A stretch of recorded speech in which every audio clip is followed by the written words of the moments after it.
Afternoon and welcome to College Park, Maryland, where we are coming at you live. My name is James Meninga and I am joined by Evan Anderson for Michigan's penultimate regular season game against the Maryland Terrapins.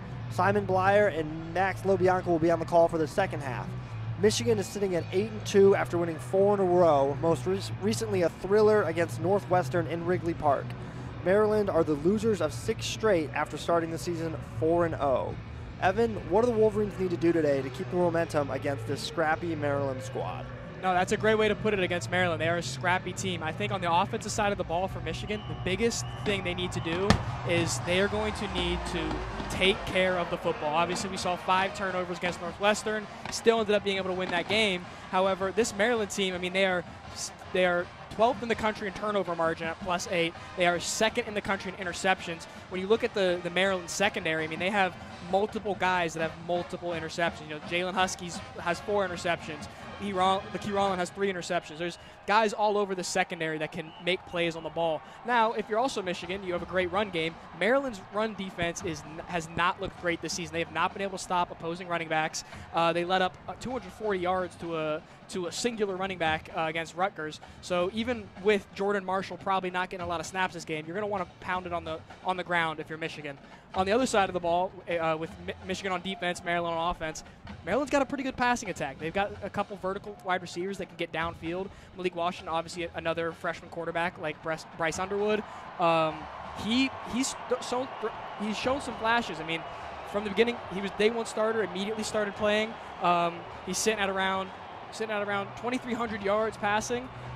He can throw the ball downfield, and a lot of these wide receivers that Maryland have, like Octavian Smith Jr., Caleb Webb, Shalik Knotts, they average a lot of yards per reception, showing they can go downfield. But just like on the defensive side, they can't really run the ball. Their offensive line is great in pass protection, but they have not been able to run the ball consistently against good teams. So Michigan's secondary is going to need to be on it today. Yeah, absolutely. I think that's a great way to put it. And I think you mentioned Malik Washington. I want to touch a little bit on him. He's another freshman quarterback, a lot like Bryce Underwood, pretty similar players. Can you speak a little bit about on the dynamic that both of these quarterbacks have, both like with their team, with their coaches, with their receivers? What can we expect to see from both freshman QBs today? I think when it comes to chemistry with receivers, I think Malik Washington has a little bit of an upper hand there. Maryland has a lot of experienced wide receivers. Octavian Smith Jr. It's a senior night here, so they were celebrating them before. Octavian Smith Jr. is a senior. Caleb Webb is a redshirt junior. Shalik Knott's a senior. So these guys are a lot of veteran wide receivers. And since Malik Washington has been the starter since day 1, the playbook's been pretty much open for Maryland. They have allowed him to do pretty much anything he wants from the get-go. So he's been able to kind of build chemistry, get reps with these wide receivers. Or on the flip side, they started Bryce Underwood slow, the Michigan coaching staff, and over time they've been giving him more and more responsibility. And last game against Northwestern, we saw the connection with him and Andrew Marsh, another true freshman blossom. With Andrew Marsh ended up having 12 receptions, 189 yards. So I think in terms of chemistry, Malik Washington has a little bit more chemistry with his wide receivers, but we've seen that Bryce Underwood is starting to build that chemistry with his wide receivers. It's just, can he take care of the ball, especially with how he threw 2 picks last Saturday, and this Maryland defense is extremely they ball hawks all across the field. Very opportunistic secondary. Yeah, absolutely. Michigan's captains Derek Moore, Giovanni El-Hadi, Marlon Klein, and Max Bredesen make their way to the center field, standing at the Maryland logo for the coin flip. Kickoff is in about 1 minute and 45 seconds.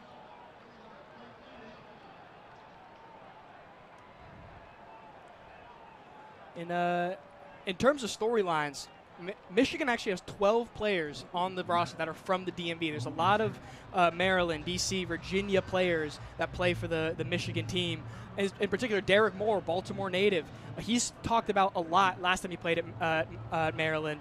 He's talked about a lot how much it means for him to be able to play in this stadium, in this state, to show people that are from Baltimore, from his area, what it means to play football for him. Same thing with Jayshawn Barham. He was a Maryland player. He actually played against Michigan last time in 2023 when last time Michigan was here in College Park. So he's also got some history. It's a little bit of a homecoming for him. So there's going to be some good matchups, some good storylines on the defensive side of the ball for Michigan. Yeah, certainly. Michigan, like you said, recruits well in this area, and Maryland has not been a pushover opponent for the Wolverines in years past. Michigan only has one loss to the program all time and has won 8 in a row since their sole loss back in 2016. But yeah, like we've seen in 2021, 2022, in 2023, this Maryland team has given Michigan some trouble. Yep.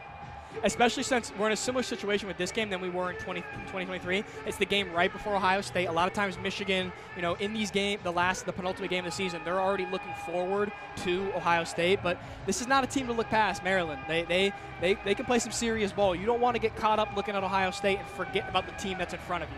Right, certainly not. A couple scratches today that we just learned of post-game. Samaj Morgan, the punt returner, kick returner, wide receiver who's been struggling this season.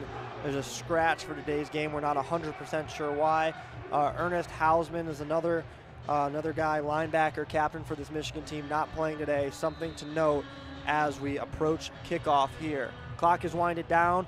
15-minute timers on the board, and Beckham Sunderland is about to kick it away for the Michigan Wolverines and get this game started. Kick is up and away, and it will be fair caught in the end zone, and Maryland will start at their 20-yard line. Like I said, these young DBs are going to need to be on their stuff. Pretty inexperienced secondary we have here for Michigan. A lot of freshmen, sophomores, redshirt sophomores, and these are really experienced wide receivers. And the receptions and yardage may not jump off the page for a lot of the wide receivers, but they have shown that they can be very explosive. So it's going to be some interesting matchups here. Absolutely. So we'll see freshman QB Malik Washington first in shotgun with a back to his left. Makes a snap, takes a snap, hands it off to his running back who gets outside, goes across the 30 to the 40, pushed out of bounds at the 45. That's Dejon Williams, the running back for Maryland, starting this game off emphatically.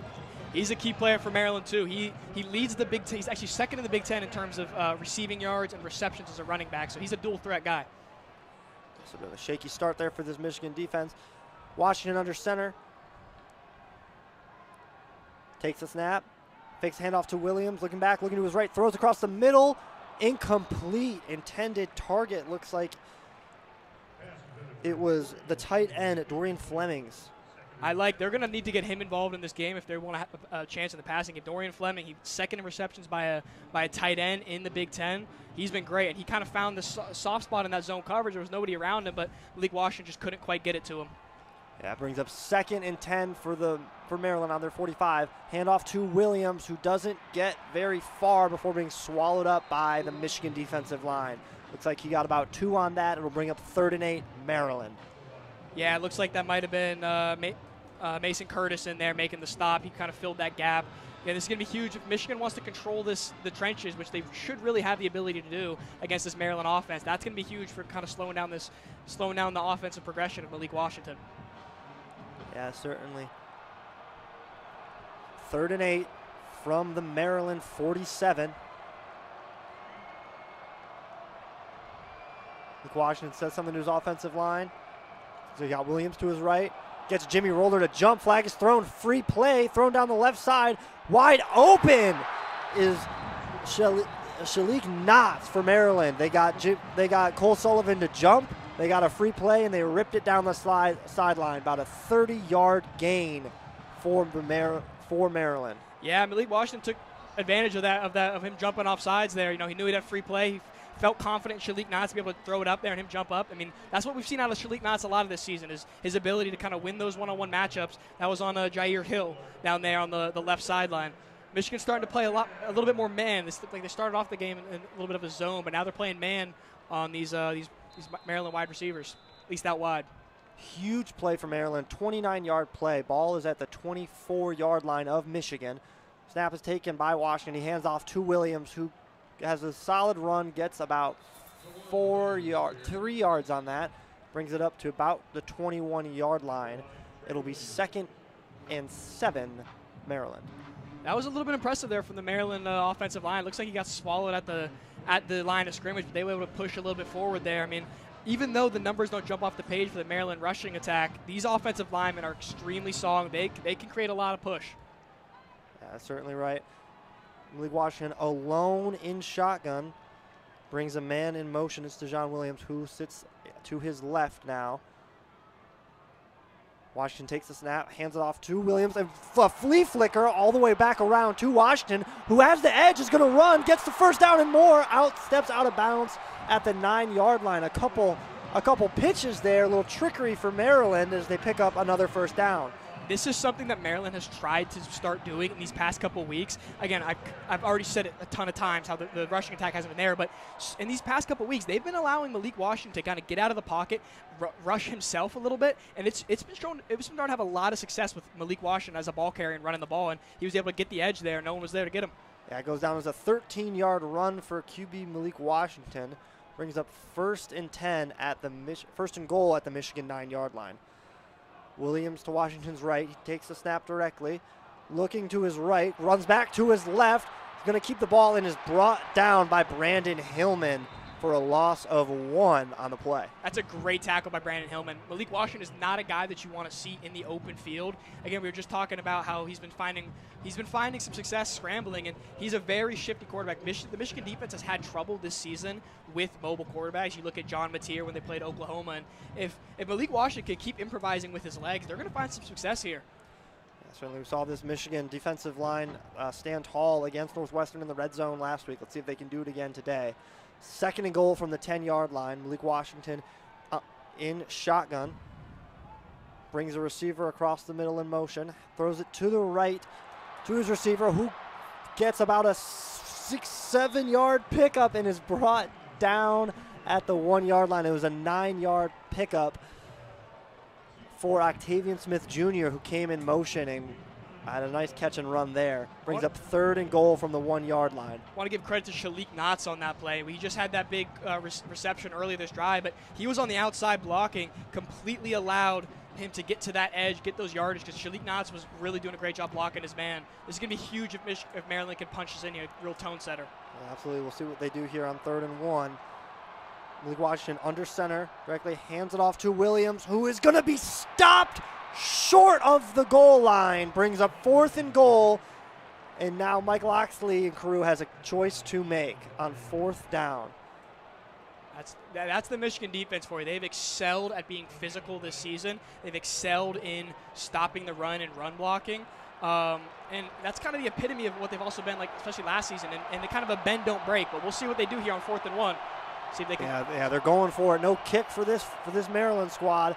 4th and 1. Malik Washington under center, looking to throw, and has a man across the middle. Touchdown, Terps. That is the tight end, Dorian Fleming, who's been so good for them this year, having the first score of this game and a dominant first drive for Maryland. Yeah, that's a real tone setter. I mean, Dorian Fleming coming right across the middle. I was surprised they elected to pass it there on the 4th and 1 short fielded situation. And the pass rush was getting to Malik Washington, but he was able to just barely sling it out there to get it to Dorian Fleming. Yeah, great catch there by Dorian Fleming, able to hold on. I thought he might have been letting go as he fell across. He had a couple men on him. But yeah, great catch. 6-0, pending the extra point here from Sean O'Hare. Kick is up and true. 7-0 Maryland with 10:28 to play in the first quarter. That's no better way to start the game than that for Maryland. One of the things about the Maryland defense also is they are a hard team to score on early in games. I don't think they haven't let up a touchdown on a first drive to an opponent at all this season. So being able to score first offensively is going to be huge because that sets the tone. And if the defense can keep doing what they've been doing all season, you get into your second possession of the game up 7-0. That was huge for Maryland. Huge tone setter. And also just the drive itself, 10 plays, 75 yards. I mean, besides when they got to the 1-yard line, they got 4th down. I mean, there was not really a point there where Michigan could make a stop there. They drove down the field basically as much as they wanted. Yeah, I think what we've kind of seen this year from this Michigan defense, their games kind of match the story of their season. This happened last year where Michigan started the season defensively a little bit shaky, and then as the season progressed, they became stout, one of the best units in the country at the end of last year. That's what we've kind of seen this year. Towards the end of the season, last few games, the defense has played really well. But within those individual games, Michigan has struggled in the first couple drives of their games. I think particularly the first scripted drive kind of throws this Michigan Wolverines defense off, kind of gets Wink Martindale a little confused. But we saw this against Purdue and Washington, where they start so dominant, and then this Michigan defense is able to find a way to lock in. Yeah, I mean, and like you said, like they start off pretty well, but the benefit that Michigan has is they are a very physical team. I mean, they're one of the most physical teams in the Big Ten. I'd even say in college football in general. So if they are able to keep that physicality throughout the game, they have a lot more depth than Maryland does on both sides of the ball, especially in the trenches. So as this game goes on, don't be surprised if Michigan starts winning a lot of those battles more. I mean, they broke up that first run, Maryland did, on the first play of the game, but after that, they really weren't gaining that much with their running backs. But Malik Washington was able to grab a couple yards, a good few yards on the edge by himself. So that is going to be key for Maryland. If he can keep doing that, Michigan has kind of yet to prove that they can handle a mobile quarterback. Wink Martindale's defense has struggled with that this season. Yeah, certainly. I think John Mateer in Oklahoma at the beginning of the season is definitely the prime example of that. Was able to really exploit this Michigan defensive line in the backfield, giving his receivers a lot of time to get open, and then he was able to hurt his Michigan defense with his arm. Malik Washington there, similar thing, ripped off a couple runs himself, and then had a great ball down sideline to Shalik Knotts. And yeah, these Michigan DBs are going to be tested today, especially if For sure. the Terrapins' run game is as inefficient as it's been for the rest of the season. Also, not even necessarily the run game. The offensive line, the Terrapins' offensive line, gives Malik Washington so much time in the pocket that these DBs are going to be covering wide receivers for a lot longer than they have ever been used to this entire season. Yeah. Ethan Goff will kick it away. Onside kick! Doesn't get past 10 yards. Maryland goes for the onside kick, and it is quickly recovered by Michigan. Yeah, wow. Referee signals that it's Michigan's ball. I don't think anybody expected that. Must have seen the Georgia game last week. Quite the commitment there for Mike Loxley, and it is quickly recovered by Michigan, and they get excellent field position to start their first offensive drive. That was Chase Taylor, the freshman linebacker for Michigan, that recovered that. He's on special teams today. Incredible effort to recover that. That didn't look like it made past 10 yards, so even if Maryland was able to grab that, it wouldn't have counted. However, that's still just incredible effort to take that hit and recover that ball. Incredible, gutsy play there. Gutsy play there to start the game. Yeah, certainly did not go the way they thought, but here we go. We have Bryce Underwood under center. Brings Deacon Tonelli in motion. Hands off to Bryson Kudzall. Oh, he even tricked me. Bryce Underwood kept that ball, threw it to his left. It falls incomplete. I thought Bryson had that ball, but it falls incomplete. Yeah, nice little. I don't think that was quite an RPO. I think that was just a play action. Rolled out to his left there. Wasn't quite. He kind of threw off his back leg on the run. Couldn't quite hit the receiver in his chest. Yeah, I got a little excited there. I thought Bryson was gonna. Once in a while, Bryce Underwood sends Max Bredesen and Kudzall out wide, alone in the backfield. Quickly throws to Kudzall, who's got room, makes a move, makes a man miss, goes down at about the Maryland 39-yard line. I really like that play design. They motioned out Max Bredesen, the fullback, out to the right sideline, and there was never a chance that he was probably going to be the target for that. But because you motion Max Bredesen out there, he's able to have some incredible blocking out there and allow Kuzdal to pick up some great yardage there. Yeah. Max Bredesen, one of the best blockers on this football team. Yeah, absolutely, and he's loved by his teammates and his coaches. One of the best guys you can have in this team. Brings up 3rd and 2 for Michigan at the Maryland 39-yard line. Kudzall behind Bryce Underwood brings Jalen Hoffman in motion. Handoff to Kudzall, who breaks away, gets up to about the 32-yard line, found a nice hole in that created by the Michigan offensive line. Good run there for Bryson Kudzall. Michigan throughout this season, with guys going down with injury, they have consistently shown how much depth they have in the running back room. Obviously, Justice Haynes was the RB1 at the beginning of the season. He was doing well. He went out. Jordan Marshall did great in his place. And now Bryson Kuzdal's been doing great in Jordan Marshall's place. Yeah, absolutely. Jordan Marshall warming up today, but not out there for the first offensive drive. Handoff to Kudzall, who gets the edge outside to the 20, gets tripped up, falls down out of bounds at the Maryland 14-yard line. It looked like he could have gone a little bit further on that one, maybe even housed it, but got a little tripped up and went down. Another good run there for Bryson Kudzall. Daniel Wingate, the junior linebacker, he was able to just barely trip up Kuzdal there, kind of grabbed his cleats. That was a great hole for Kuzdal. This is what Michigan's going to have to do to win this game, is just pound it on the ground, win the battle in the trenches. Certainly Maryland not great at stopping the run. See if Michigan can exploit it. Another handoff to Kudzal, who falls forward for about a yard or two. Brings up 2nd down and 9 for this Michigan offense in the Maryland red zone. Michigan bringing on a couple wide receivers. Got Andrew Marsh and Donovan McCulley back on the field. Looking for, might see a little pass here in the red zone.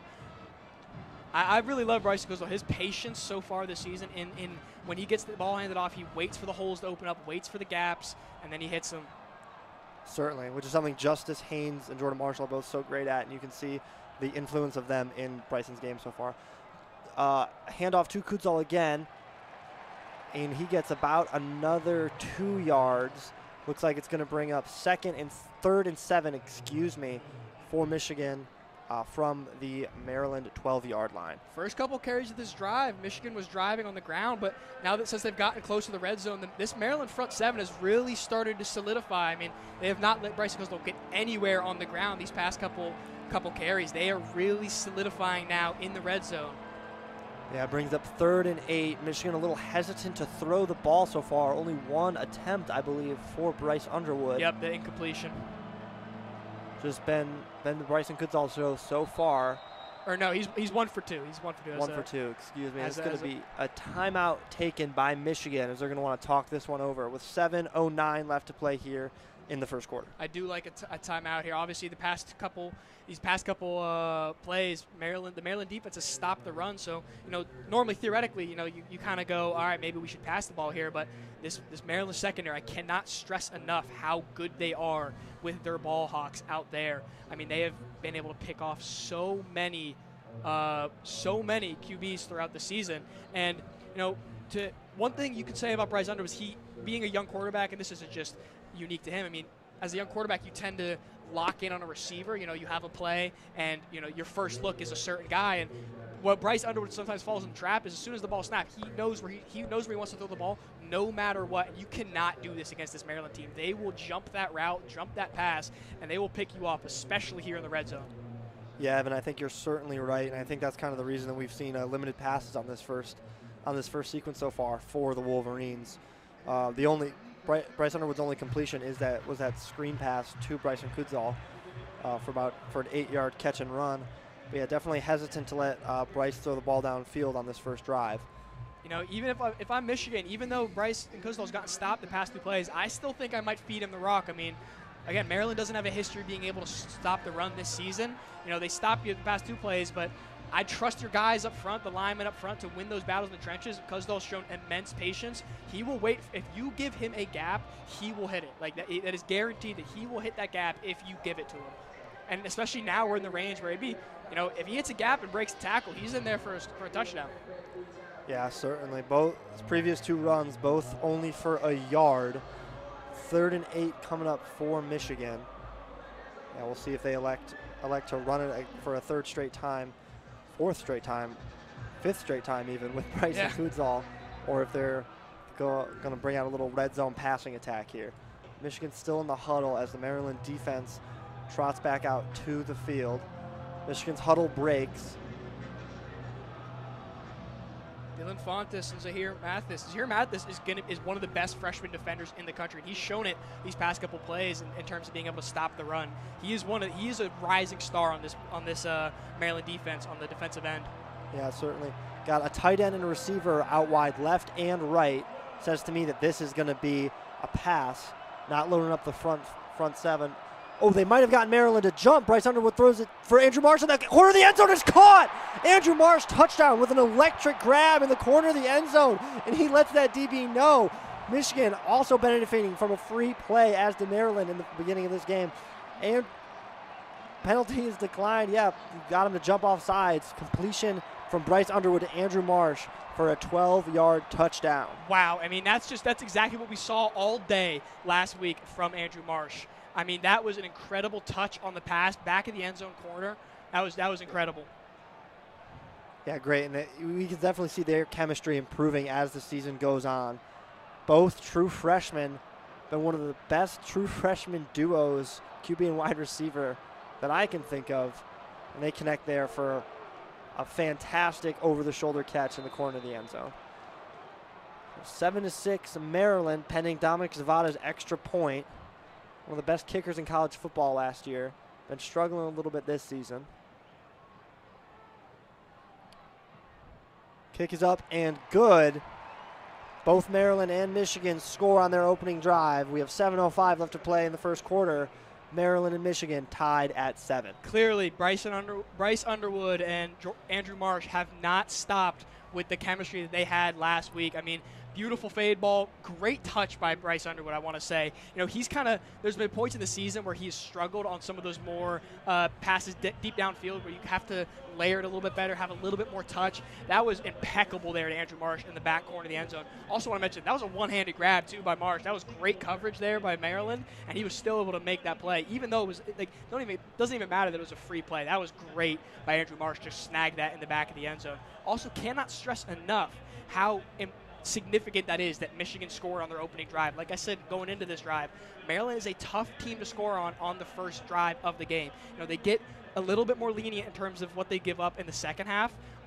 You know, the physicality, the depth issues. So being able to score early in this game is going to set up Michigan really nicely for once they get into the third, fourth quarter, late in this game when the physicality is taking a toll on the Terrapins defense. That was huge. That was a really pretty ball by Bryce Underwood. Yeah, certainly. I think something to note there is that they were able to get Maryland to jump off sides there. I think that's probably something they were discussing in the huddle, showing a little bit of trickery. Yeah. A little bit of a straying away from just the tough, hard-nosed football. Yeah. A little bit more. They're going to try and mess with your heads a little bit. That's a Chip Lindsey specialty. No, I'm glad you brought that up. I'm sure that was talked about in the huddle. You know, changing up his cadence. We haven't seen that a lot from this Michigan offense. They don't often get guys to jump off sides a lot this season. That was great hard count there by Bryce Underwood, and you know, sometimes QBs see a free play and they just think, oh, I'm going to chuck it up. That was still beautiful touch, beautiful accuracy by Bryce Underwood on that throw. Yeah, certainly. We got about a minute to go before we'll see the Maryland offense again. Both teams huddled on their respective sidelines. I'll be curious to see how Maryland fares in their second drive of the game. Obviously, first drive, they drove down the field no problem at all against this Michigan defense. Let's see what answers that Wink Martindale has for this Terrapins offense. I wonder if they're going to keep letting Malik Washington kind of get out of the pocket, improvise, and run a little bit. Yeah, certainly.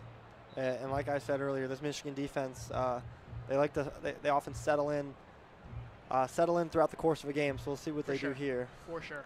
We'll see if Coach Sharon Moore elects to do an onside kick as well. I'd be very surprised. I still can't believe that was such a gutsy call.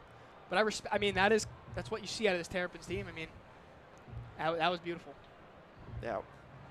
Saw Georgia beat Texas last week, large in part to the fact that they were able to recover an onside kick and keep the ball out of Arch Manning's hands for close to 15 minutes of game time. Obviously, Terrapins trying to do something similar, but did not work out. Kick is away from Beckham Sutherland. No onside kick, and it's going to be fair caught again, and Maryland will start on their own 20-yard line. Yeah, for as much scrutiny as Michael Locksley's gotten this season, I mean, puts together some good wins, puts together some pretty good fights against good teams, and that was a really gutsy play call. And if they converted that, I mean, this game could be a completely different story early in this first quarter. Yeah, certainly. I misspoke earlier. Maryland will start on their own 25-yard line, and we'll see if they're able to rip off another good run. That's something they've struggled with this year, but they started the last drive off exceptionally well. QB Malik Washington in shotgun. Williams to his left, looking to his right to throw. Goes over the middle, caught by Jalil Farouk for a Maryland first down. This middle area of the field is somewhere that Maryland's been attacking a lot so far this game. I mean, the touchdown came to Dorian Fleming in the middle of the field there. They got a pass to Dorian Fleming that ended up being incomplete in the middle of the field. Yeah, first completion for Farouk today. Malik Washington sends his receiver outside, looks to his right, quick throw over the middle, caught, spinning out of tackles, getting about an 8-yard gain is Shalik Knotts. Their quick catch and run for him brings up 2nd and 2 for Maryland. Shalik Knott's transferred to Maryland from Tennessee, and he had experience on that Vols team that made it to the college football playoff. They also won the Citrus Bowl. I mean, he brings a lot of experience in this wide receiver room. Washington takes a snap, looking, has time, but collapsing pocket. He's able to get the ball out quick, and his brought down catch is made by the backup running back Nolan Ray, and he is able to get outside for a 2-yard pickup and a 1st down for Maryland. The improvisation and the IQ on that play by Malik Washington was far greater than the fact that he's a redshirt freshman. I mean, pocket was collapsing on him, and he was still able to kind of shovel pass it there to Nolan Ray and prevent them from getting stuffed on that 2nd down. Certainly. 1st and 10 from the Maryland, from the 50-yard line. QB Malik Washington throws it, layers it over the middle, nobody in sight. Did not have what he was looking for. Michigan DB think they could have picked it off, but that will bring up 2nd and 10 for Maryland. Yeah, that was a dangerous play there. Malik Washington was not able to find his receiver, and Jair Hill was right behind him. That ball got behind the receiver. He almost made a play on the ball there, Jair Hill. Still looking for his first interception on the season, and that could have been it. Certainly Washington alone in the backfield in shotgun. Takes a snap, looking to his left, throws, and it is dropped, bobbled by Dorian Fleming. Was aiming to get a quick catch and run. Would have been about a 5-yard pickup had DBs closing in on him, but it is dropped by Fleming, who has been so good this year. Yeah, that's an uncharacteristic job there by Fleming, considering he has so many receptions this season.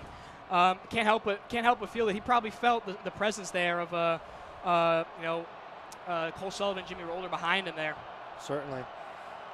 Washington in the backfield, running back to his left, and it's going to be a false start on Maryland. Yep. The offensive lineman moved. Looked like Jayshawn Barham might have jumped off sides, but he quickly pointed to the Maryland offensive line to indicate that was not his fault. Referees gave a signal when they're in the huddle talking false start. That was Rotrell Perry, if it was. Redshirt junior.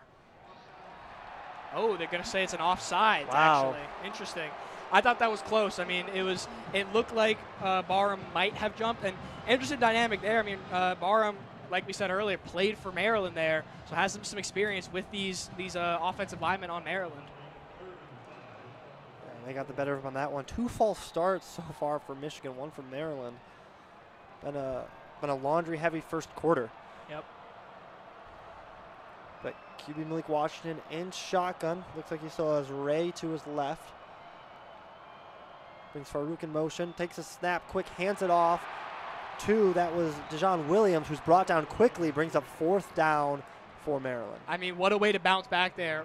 Obviously, Barham had the offsides there just to play going. He came from all the way around the offensive line and was able to tackle Ray from behind. That was an incredibly athletic play by Barham. Completely ran around the back of the offensive line. Certainly. It will force a Maryland punt, the first punt of the game. Maryland's second offensive drive does not go quite as swimmingly as their first. Andrew Marsh, the freshman with the touchdown catch, is back to return. Usually it's Samaj Morgan. But after his struggles and his scratch today, it will be Andrew Marsh. Punt is up and away. And it will be fielded by Andrew Marsh, who cuts it up to the right, gets to the 15, and is brought down at about the Michigan 17-yard line. About an 8-yard return. Yeah, it wasn't a bad effort there on the return. I mean, he had a little bit of space to run there, but Maryland special teams players, they closed that down pretty quickly. That was credit to them on that. Yeah, certainly. That'll bring us to 4:42 left in the first quarter. Michigan, Maryland still tied at 7. That was great. I mean, Michigan started to get a little bit they caught a couple breaks there, obviously some drops, a little bit of an inaccurate pass by Malik Washington early in the drive, and then a drop by Dorian Fleming. But, you know, even with the offsides there, they were still able to come up strong. Jayshawn Barham made that nice tackle on Nolan Ray. So that's like you were saying, exactly what you were saying is, you know, when you have that first scripted drive, you know, an opposing offense, they know exactly what plays they want to run, exactly the scheme they want to run.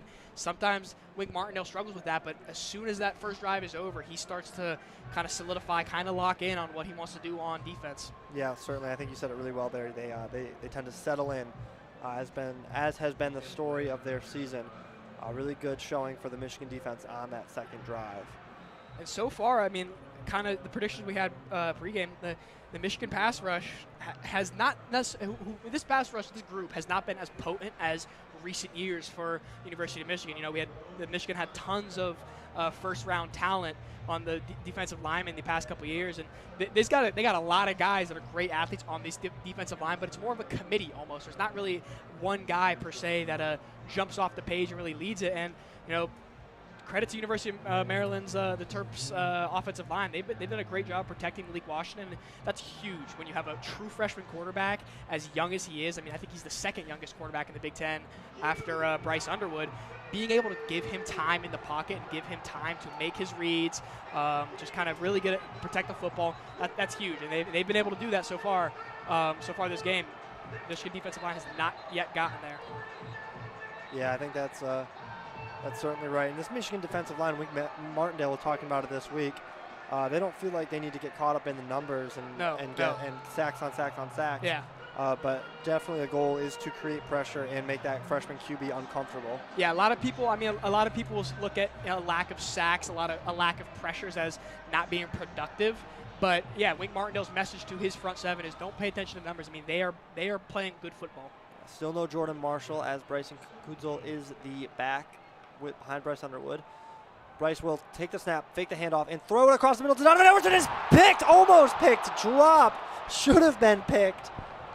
Thrown directly to Lavin Scruggs, the safety for Maryland. And it's dropped. Donovan McCulley's slow to get up. Looks like he took a little bit of a shot. But yeah, wow. I mean, that is exactly what we were talking about pregame. This is a Maryland secondary that they are going to capitalize on any errant throw, even if it's just off by a little bit. And we've seen some mistakes from Bryce Underwood. He's rolling out to his left, throwing on the run. That was too high there for Donovan McCulley, and you cannot make those mistakes against this Maryland secondary. That was a very uncharacteristic drop there by Lavian Scruggs, and you're not going to get that play back if you do that again. Yeah, Scruggs with 2 picks on this season. Maryland's so good at turning the ball over. Should have had that one. This play is going to be blown dead. Looks like it's going to be a false start against Michigan.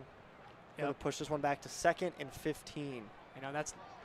This is tough starting a drive with what could have been an interception and immediately a false start. That's just killer for momentum. Yeah, you cannot do that as Bryce Underwood. You need to protect the football better than that. There are too many guys in this secondary that are able to pick these balls out of the air. Yeah, Lavian Scruggs, 2 interceptions, 2 pass deflections, and he's not even close to the top of the leaderboard there for interceptions for the Terrapins defense. Right, Bryce in the back in shotgun, Kudzol to his left. 2 receivers out to the left, 1 to the right. Takes a snap, looking to his right, throws, and caught by Andrew Marsh, cuts up field, gets brought down at about the 23-yard line for a good gain of about 10. Going to bring up 3rd and 4, from the Michigan 23-yard line. That was an incredible effort there by Bryce Underwood to extend that play. The pocket collapsed around him. It was Sidney Stewart and Dylan Fontes that were getting to him. And he was able to scramble out to the side, find Andrew Marsh, improvise on that play. And, now all of a sudden, it's 3rd and 4. This is a 3rd and manageable, is what they call that. Yeah, absolutely. Not a bad place to be considering how this drive started, how the sequence started. Bryce Underwood sends Deacon Tonelli out wide, takes a snap himself, does not hand it off, throws it to Max Bredesen with the reception, cuts up field, goes down about the 30-yard line. That's the fullback Max Bredesen, known for his elite run blocking. Wow. With that reception. They like to get him involved when they can. I believe that's one of his only catches on the year. Gets a first down for Michigan at their 30-yard line. That's his 2nd reception on the season. That is incredible. That's going to get the offense pumped up. I mean, like we said at pregame, they love Max Bredesen. The fire he brings to this offense, they love that. And again, Bryce Underwood able to improvise on that play. Yeah, Bryce in shotgun, Kudzol to his left. McCulley coming in motion behind him. Handoff to Kudzol, who gets through the hole, gets about a 6-yard pickup. Another good run for Bryson Kudzol. It's going to be a 5-yard pickup. They're going to spot it at the 35-yard line, brings up 2nd and 5. More great patience there from Kuzdal. He was following his left tackle, Blake Frazier, who was pulling. Blake Frazier, he came in onto the O-line since Evan Link went down, and he's been great. His father, Steve Frazier, won a championship with Michigan in '97. 3 receivers to the left, none to the right. Bredesen comes in on the offensive line. Shotgun Bryce Underwood hands off to Kudzall, makes a man miss, gets across, gets a first down, another first down for Bryson Kudzall, who's been running the ball really well so far today. Brings up 1st and 10 from the 41-yard line for Michigan. This is good. I mean, Michigan started off the game. They start off this drive, obviously, besides the false start. They started off this drive with 3 passes, and now they are back to pounding the ground, and they're seeing success because Kuzdal's been hitting these gaps a lot so far this game. So they're going back to what has worked, and so far we see a little bit of a balanced attack there for Michigan. Yeah, some movement across the offensive line here. Bryson shotgun, Kudzall to his left. 2 receivers to the right, 1 to the left. Bryce takes a snap, looking to his right, throws across the middle, caught! Donovan McCulley deep to the Maryland 35. That was Andrew Marsh, not Donovan McCulley. Clearly Bryce Underwood's favorite target so far. It results in a pickup of about 20. Beautiful scheme on that. They had Donovan McCulley running up the seam, right up the seam, and then you had behind him kind of running like a slant towards the right sideline, Andrew Marsh, and there was nobody there. Beautiful touch on that ball by Bryce Underwood. Was able to layer it in between the safety and the DB that was down closer to the sideline, or closer to the offensive the line of scrimmage. That was a beautiful touch. Was able to find Marsh, who was wide open there. Great play, and also credit to Gavin Edwards, who's made that tackle there. Also want to give credit real quick to the offensive line for Michigan. You know, so far at the beginning of this drive, they were getting to Bryce Underwood, the Terrapins defensive line. They were getting to him quick. Bryce Underwood was having to scramble out of the pocket. That time, Bryce Underwood had all the time in the world. His offensive line gave him a ton of time to gather himself and wait for the route to develop. That's a big thing that kind of the passing game has struggled with this season, is they haven't given Bryce enough time, or Bryce hasn't given the receivers enough time, per se, to develop and to kind of let the plays play out. And he was able to get that on that play. Cornerback Lakeith Rowland was hurt on that play. Small stoppage. Takes about 2 minutes. He gets on his feet, walks off the field, a little bit shaken up. Hopefully he's okay. Yeah, but play is resuming here. Brings up 1st and 10 in Maryland territory, about the 34-yard line. 3 wide receivers out on the left hash for Michigan. We'll see what they do here. Bryce brings one across in motion, takes a snap, hands off to Kudzall, who bounces off his tight end, but gets outside, makes a couple of men miss, and is dragged down at the Michigan 32-yard line. It's great effort there by Kuzdal. I mean, he bounced right off of it. I believe that might have been Zach Marshall blocking on the right edge there. That was great effort by him. Actually, no, Zach Marshall's coming onto the field now. Yeah, that was Marlon Klein. Yeah, Marlon Klein, yeah. Kudzall ran right into Marlon Klein. He actually bounced off of him, bounced back a couple of yards, but was still able to pick up a gain of a yard somehow. Thought he was stuffed there at the line. Yeah, Kudzall been good so far today. Bryce Underwood takes a snap. The Jasper Parker's in there, caught over the middle. Just as we were talking. Zach Marshall with a quick route over the middle, gets about 15. The tight end, Ben, had really good games against Purdue and Washington. And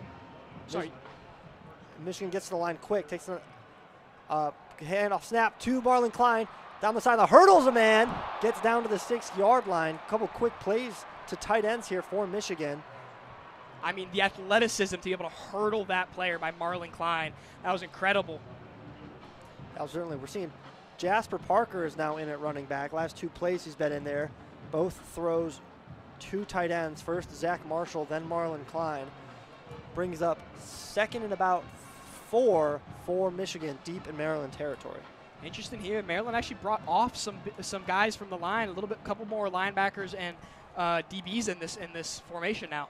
7 seconds on the game clock. It's ahead of the play clock by a second, so they don't have to snap it, but they do. Hand off to Jasper Parker, who goes across the middle, just looking for a first down, and he gets a no gain. That ends our first quarter. Maryland 7, Michigan 7. It'll be 3rd and 2 after the break. This is gonna be a big play. I mean, you give Michigan, 3 minutes to catch their breath, take a break. We'll probably see Kuzdal back in the game. He was able to catch his breath the past couple plays. With 3rd and short near the goal line, you'll probably see Kuzdal take this ball. I want to say I'm really impressed with Bryce Underwood on this drive. Obviously, we started the drive. The first play of this drive, he threw off his back foot, was nearly intercepted there by Scruggs. That looked like a pretty dangerous play there. And since then, I mean, Bryce has looked amazing. passing. He's found Andrew Marsh for about a 20-yard game. He found Zach Marshall for about like a 10, 15-yard game. That was great. And on both of those plays too, incredible touch. Especially the one for Zach Marshall. I mean, there was a lot of Terrapin defenders in the way there. The safety was behind him. The linebacker in front of him. He was able to layer it perfectly, and that was just a beautiful pickup there by Zach Marshall. That's currently, of this drive, my favorite play that happened there. Yeah, certainly.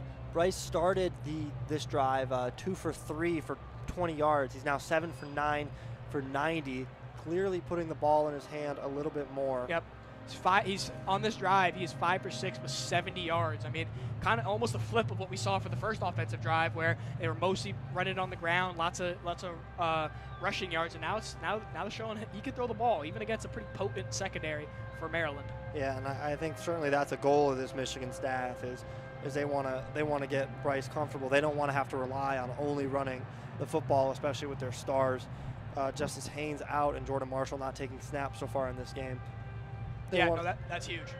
You could not have put it better myself. I mean, they want, especially, I mean, again, you want to stress the focus that they need to have on this game in front of them, but obviously everyone in the Michigan locker room it's natural. They're looking to next week's game, and to have Bryce Underwood confident going into that game, I mean, there's the sky is the limit for him if you can have him confident. And so far, he's looked confident. And I want to say the resilience that Bryce Underwood has after that first pass of this drive.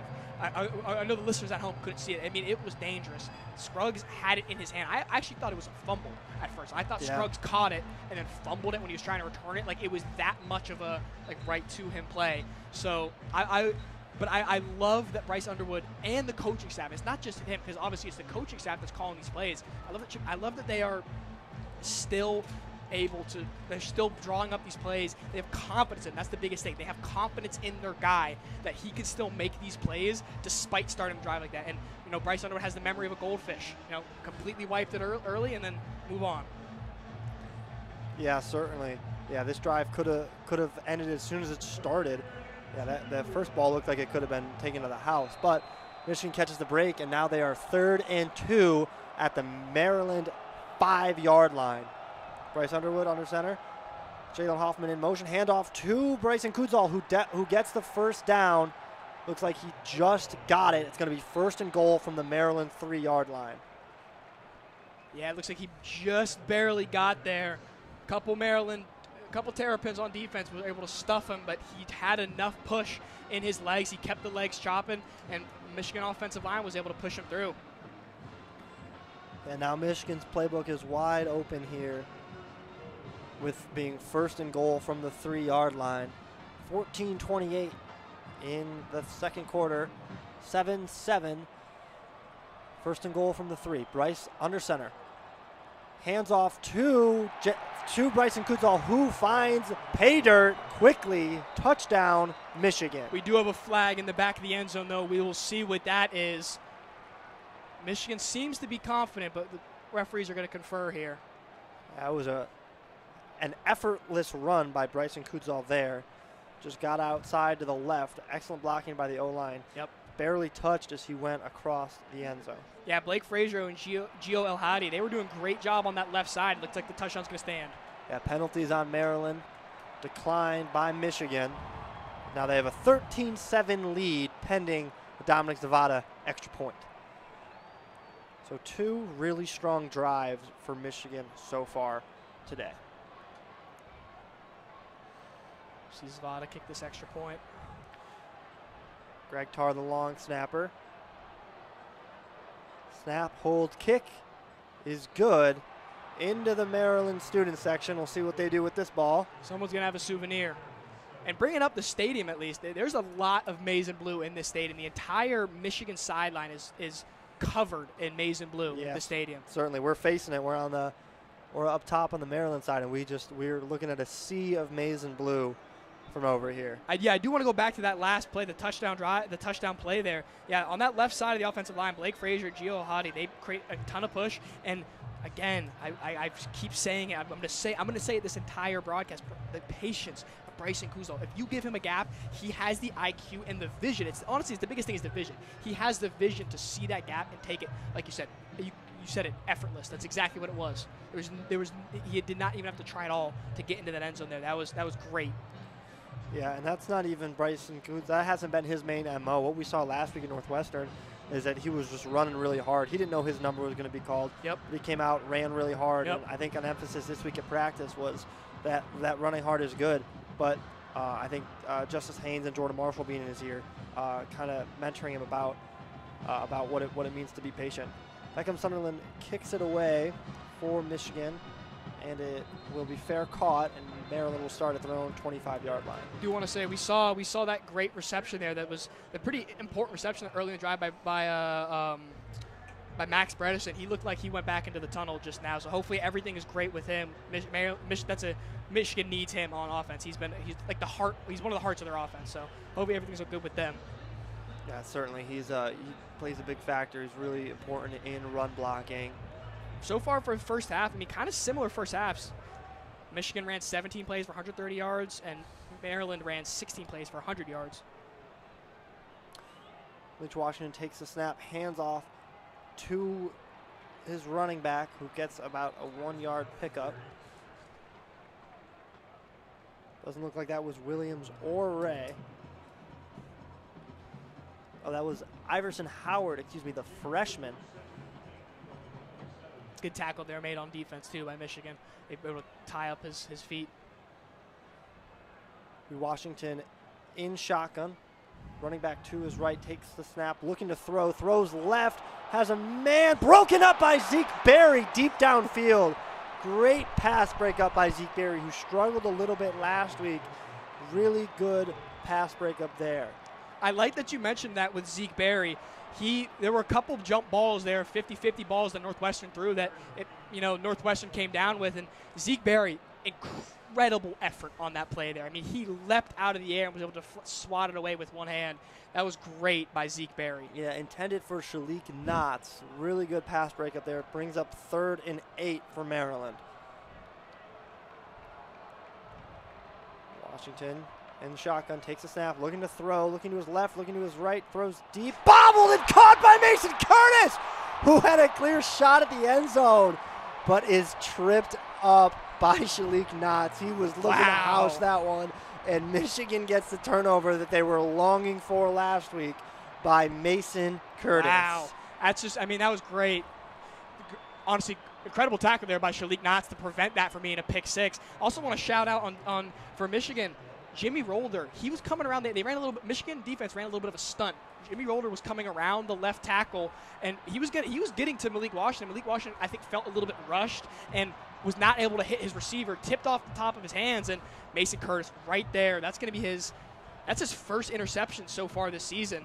That's great. I mean, he was the rookie of the year on the defense for last year in 2024. That was great. I mean, right time, right place, but way to make a play and return that for 10, 15 yards. Yeah, that was great. Bryce Underwood in shotgun. Kudzal to his left, thrown to McCulley, but it is going to be a false start. Michigan started this drive on the Maryland 23-yard line, going to back up to the 28 for 1st and 15. I do want to say that's another false start on Michigan. Michigan had a couple false starts last game too at Northwestern. I mean, it seems like there's been a little bit of the offensive line and Bryce Underwood a little bit off tempo with each other. There's been a couple of these mistakes so far in these past 2 weeks in terms of false starts. Yeah, you mentioned Mac Bredesen going back up the tunnel. He is not currently on the field for the Wolverines. Bryce Underwood alone in the backfield. 3 receivers to the left, 2 to the right. Throws to the left, caught by Zach Marshall, the tight end, who stumbles but stays on his feet. Gets a pickup of about 8 to the 18-yard line. That's going to bring up 2nd down and about 6 to go. Looks like Maryland might be calling the timeout, or guy might be coming off an injury. That was a great route there by Zach Marshall. A little bit of a curl route in the middle of the field, right up the seam. He was able to get in between the 2 linebackers. I think that was Trey Reddick and Daniel Wingate. He was able to he ran straight at them and curled right back in front of him. Bryce Underwood found him, and then he was able to even actually get a couple yards after the catch too, surprisingly, considering how close the defenders were on him. That's a great pickup there to start, especially after you start the drive with a false start. Now it's 2nd and 5, 2nd and manageable. I mean, immediately after the penalty, I love how this Michigan offense has shown resilience and how they're able to forget what happened in the past and just move on and play good football. Yeah, certainly. Zach Marshall, his 2nd catch of the day, been good so far this year. Bryce Underwood in shotgun, Kutzel to his left. Donovan McCulley coming in motion, handoff to Kutzel, who is wrapped up right away, has nowhere to go. That's going to be a loss of about 4, brings up 3rd and 9. Broken protection there, and the Terrapins defense gets home. Looks like that was Dante Joyner, the junior. He was transferred from Arkansas State, which Michigan actually played against last season. And what's funny is that's not been his strong suit this season, is stopping the run. He has 2 interceptions in the season, leads the team with 6 pass deflections, and he had a 67-yard pick 6. Yeah, so they brought blitz there, and it certainly worked. Bryce Underwood takes a snap, quick thrown to Donovan McCulley in space, who's going to get outside and score on 3rd and 9. He had defenders all around him, and he just gets out and into the end zone on 3rd and 9. Donovan McCulley catches a ball from Bryce Underwood and scores. That was incredible. The blitz came immediately. The way that it worked, I mean, there was players right in Bryce Underwood's face. That was incredible that he was able to get that ball out. I mean, it looked like it was gonna be a sure sack, or at least he's gonna have to scramble to the pocket. Quick release there to Donovan McCulley. He was running a flat route right, like almost 5 yards in front of the line of scrimmage, flat, and somehow was able to evade so many defenders. He's very shifty, Donovan McCulley. And everyone who was not Donovan McCulley or Bryce Underwood on that play was blocking, and they parted the Red Sea of this Maryland defense. Yes, I'm glad you mentioned that, because that play would not have been possible without the effort and the physicality that Sharon Moore and Chick-fil-A have instilled in this Michigan offense. Certainly. So that brings Michigan's up to 20-7. Dominic Zavada will attempt his 3rd extra point of the day.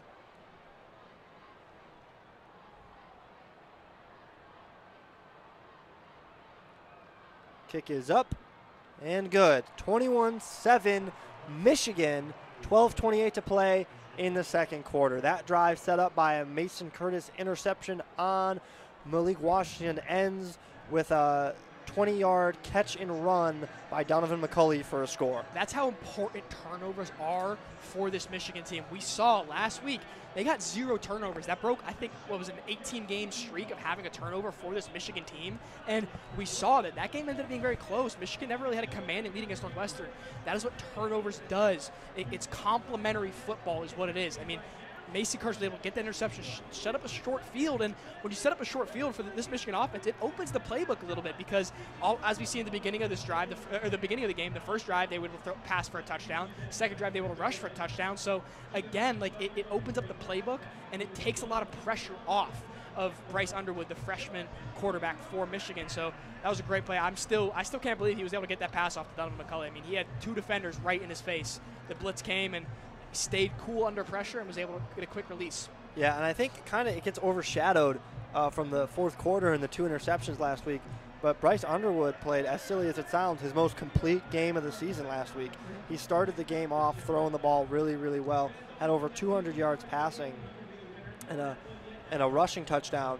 And then obviously didn't look great in the 4th quarter throwing those picks, but he did lead that game-winning drive. Yes, made he did, an exceptional NFL-level throw to Andrew Marsh on third down to move the chains. Who also made an exceptional NFL-level catch on that ball. And I think what we're seeing today is kind of what we saw at the beginning of the Northwestern game, where Bryce Underwood looks much more comfortable, much more composed, and is finding his receivers in a really good way. Yeah, I mean, I like that you brought that up. I mean, he's got an 82% completion percentage so far. He's 9 for 11 on passes, 122 yards with 2 touchdowns. I mean, that's a good day for him. That's a good day for a true freshman quarterback against a secondary that has given a lot of teams issues so far this season. I think I want to credit Donovan McCulley. His stature. I mean, he's a very physical and large wide receiver, so he was able to extend that play into a touchdown, which most wide receivers in the Big Ten and college football are not turning that into a touchdown. Right, but he certainly did, and He's a veteran guy, not for this Michigan Wolverines team. It's his first year. He's a graduate student. Used to play at Indiana. Former quarterback turned receiver at Indiana. Been a veteran presence in this Michigan locker room. Was part of that potent Indiana passing attack. Certainly. So Beckham Sunderland will get ready to kick it away. Michigan has scored on all 3 drives so far today.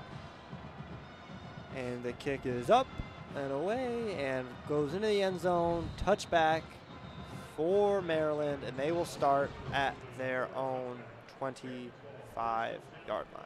You know, it's good that you mentioned how Donovan McCulley started as a quarterback. I think that's why he finds success at the wide receiver position is he understands both sides of the dynamic between a quarterback and his receiver. He's played both sides. He understands the tape and reading defenses. Like, he plays wide receiver, but he knows how to read a defense as if he was a quarterback, and that is incredible for him. That's a great asset to have. It's a very unique asset, too. There aren't a ton of QBs that transfer to wide receiver. Yeah, certainly. Washington in shotgun, running back to his right, Williams. Fakes the handoff, throws, quick throw, makes a man miss. Caught down the sideline, keeps still on his feet, gets almost to the 50-yard line. That is Octavian Smith Jr. with a nice catch and run down to the Maryland 48-yard line. That was great evasiveness by Octavian Smith Jr. I mean, it looked like he was immediately going to be tackled upon catching that ball, and somehow was able to escape that. That's a problem that Michigan's had a couple times this season is missed tackles in the open field. Washington under center, 2 receivers to the left, 1 to the right. Williams in the backfield. Fakes a handoff to Williams, looking to the right, thrown and incomplete. Intended for Dorian Fleming, that tight end. No. Derek Moore, I want to say, he got to Malik Washington, actually brought him down the second after he released that ball. Can't help but feel that Malik Washington felt he had to rush that pass with Derek Moore breathing down his neck, the Baltimore native. Yeah, Jordan Young on pass coverage there. Had an exceptional pass breakup last week. Able to prevent Dorian Fleming from catching that one. Brings up 2nd and 10. Washington takes the snap, looking to his left. Quick throw out. Caught. And it's going to be a first down. That is Jaleel Farouk again for another Maryland first down.